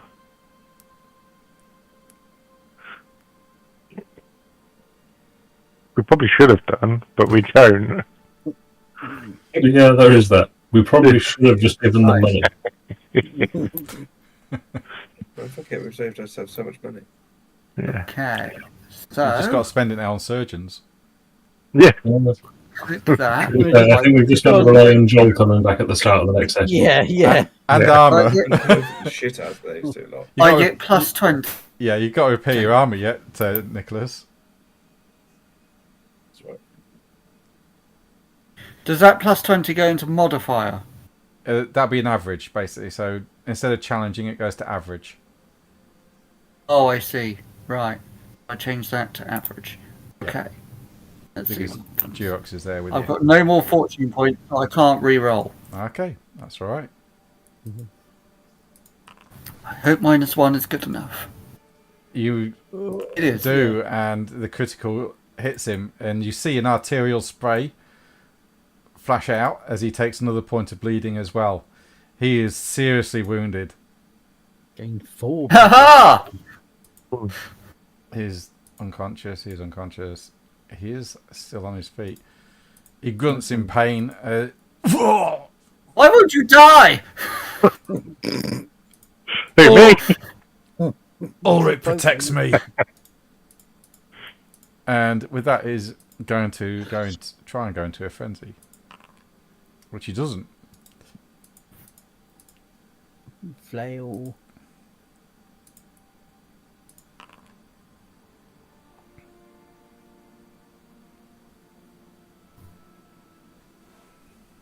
Do I get plus 20 on this? No, it's a defending, so no. Only when okay. attack. Okay. You then managed I'll to leave it swipe the alone. sword yeah. to one side. Hits unconscious. They're unconscious. Grismar. Sure. Oh dear, I zoomed in. Oh dear. Got a very close-up look at what Niklaus looks like. No. It's kind of fucked up at the moment. Yeah. Don't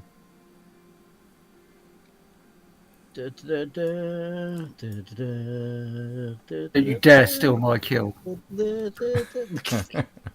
What? I'd have to People get wouldn't combat. That's really not a good thing. I've never had a competent combatant before in this game. Don't steal my kill. Trying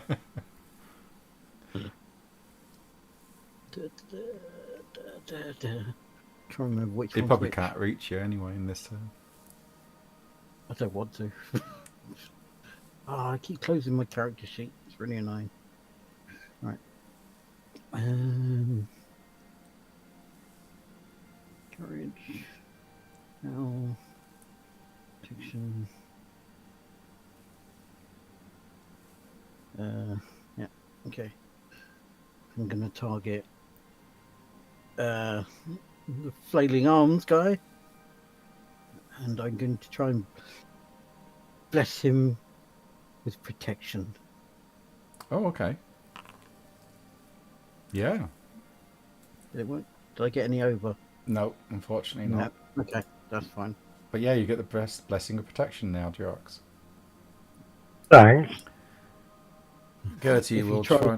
he tries to hit you, he has to pass a willpower. Okay. Oh, she can't reload a pistol yet. Go top of the round. He's bleeding. He's bleeding. And he's dead. Yeah, and now he's dead. Yeah, Yes! that's it. They're all dead. Apart from, Aha! Yeah, apart from they're, the first three that kind of Trundle just walked over. yeah, they're unconscious. And they didn't see me do any Sigma stuff because they were already unconscious. I really think we should put these dead the other three down. I mean, I'm happy to leave that up to the public. But we've also got like people in the caravan that have witnessed what we've done. Yeah, go around and stab them all. I mean, I could just get on top of the caravan and stole fire. Might kill the caravan. Like we've got like how many people were travelling with? Like 10, 15? There's a lot in there. Yeah, there's a lot of people. They've also seen this happen. Were they not cowering behind the curtains and stuff? Yeah, they like were. they should have been. Yeah, they were. Cowards. They should be hiding, not see nothing. The coach drivers saw it all, and they're like, "Wow, that was impressive. Could you move that log out of the way? We can get on." Should maybe have asked before we did all the fighting. Were we meant to pay them or not? Well, they're not official. They're not officials. I'll tell you that now. That's good to know. Feel a little bit less bad about that. Someone wait me up and then go I'm through the body. going to try and I'm going to lift up Niklaus's arm and think, shit, that's heavy, and put it back down again. I'll go and pick up the rest of Nicholas. I'm not even sure if I can carry his arm. Okay. I can barely carry me with armour. You managed to get Nicholas back into the carriage, and all of everybody else along with you. Did you search bodies? Have we not got to get him on the roof? You can search your bodies if you want. Oh yeah. Well, they've been trying to get gold off there, so money off people. They might think on it. They've just got axes. Oh yeah. That's it. There's no money Where's on that? We their first customer of the day, and they failed.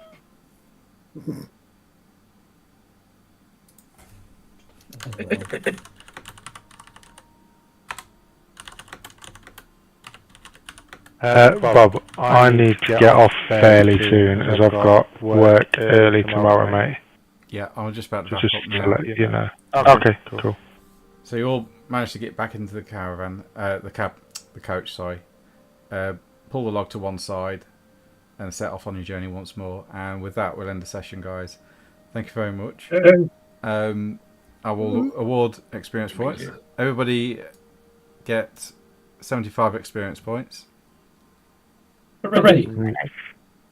You're doing that correctly. No, you just put that in, mate. 75 experience points. Yeah.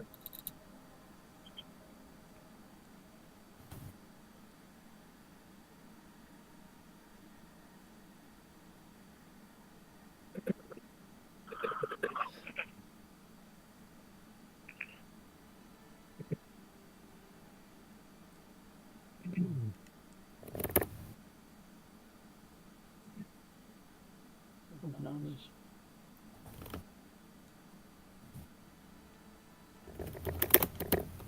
Oh, 24 more and I can get Right, and now we need to hope that Joel turns up for the next session and he can just slap some heals and Durox. Yeah, what I was going to say, what do I need to do to fix 2 broken arms? regenerate. Heal over time or regenerate from the spell. Visit a surgeon. And Joel can do that, right? So your arms will take about 30 days to heal. Depends if his arms work when he's trying to cast. Yeah. He tends to get frozen arms as well. I think there's a chance that regenerate won't fix both your critical wounds, but it should hopefully fix at least one of them. And then at least you could punch things. Could just revert to headbutting every time. I mean, it seems to be working great. It was working, yeah. We can get you like a weird like crown headband thing, like with a front, a bit like knuckle dusters for you. White headband. Yeah. That sounds good. Right, I'm going to dip out then, guys, because I need to get off. Thanks, Rob. Really appreciate it. No worries. Have fun. That was good fun. Thank you. And I'll catch you all in a bit. Right, and this dude. Right, take care. Bye-bye. See you later, guys. I'm going to go get some sleep. That sounds like a solid plan to me. I'm gonna Yeah. wait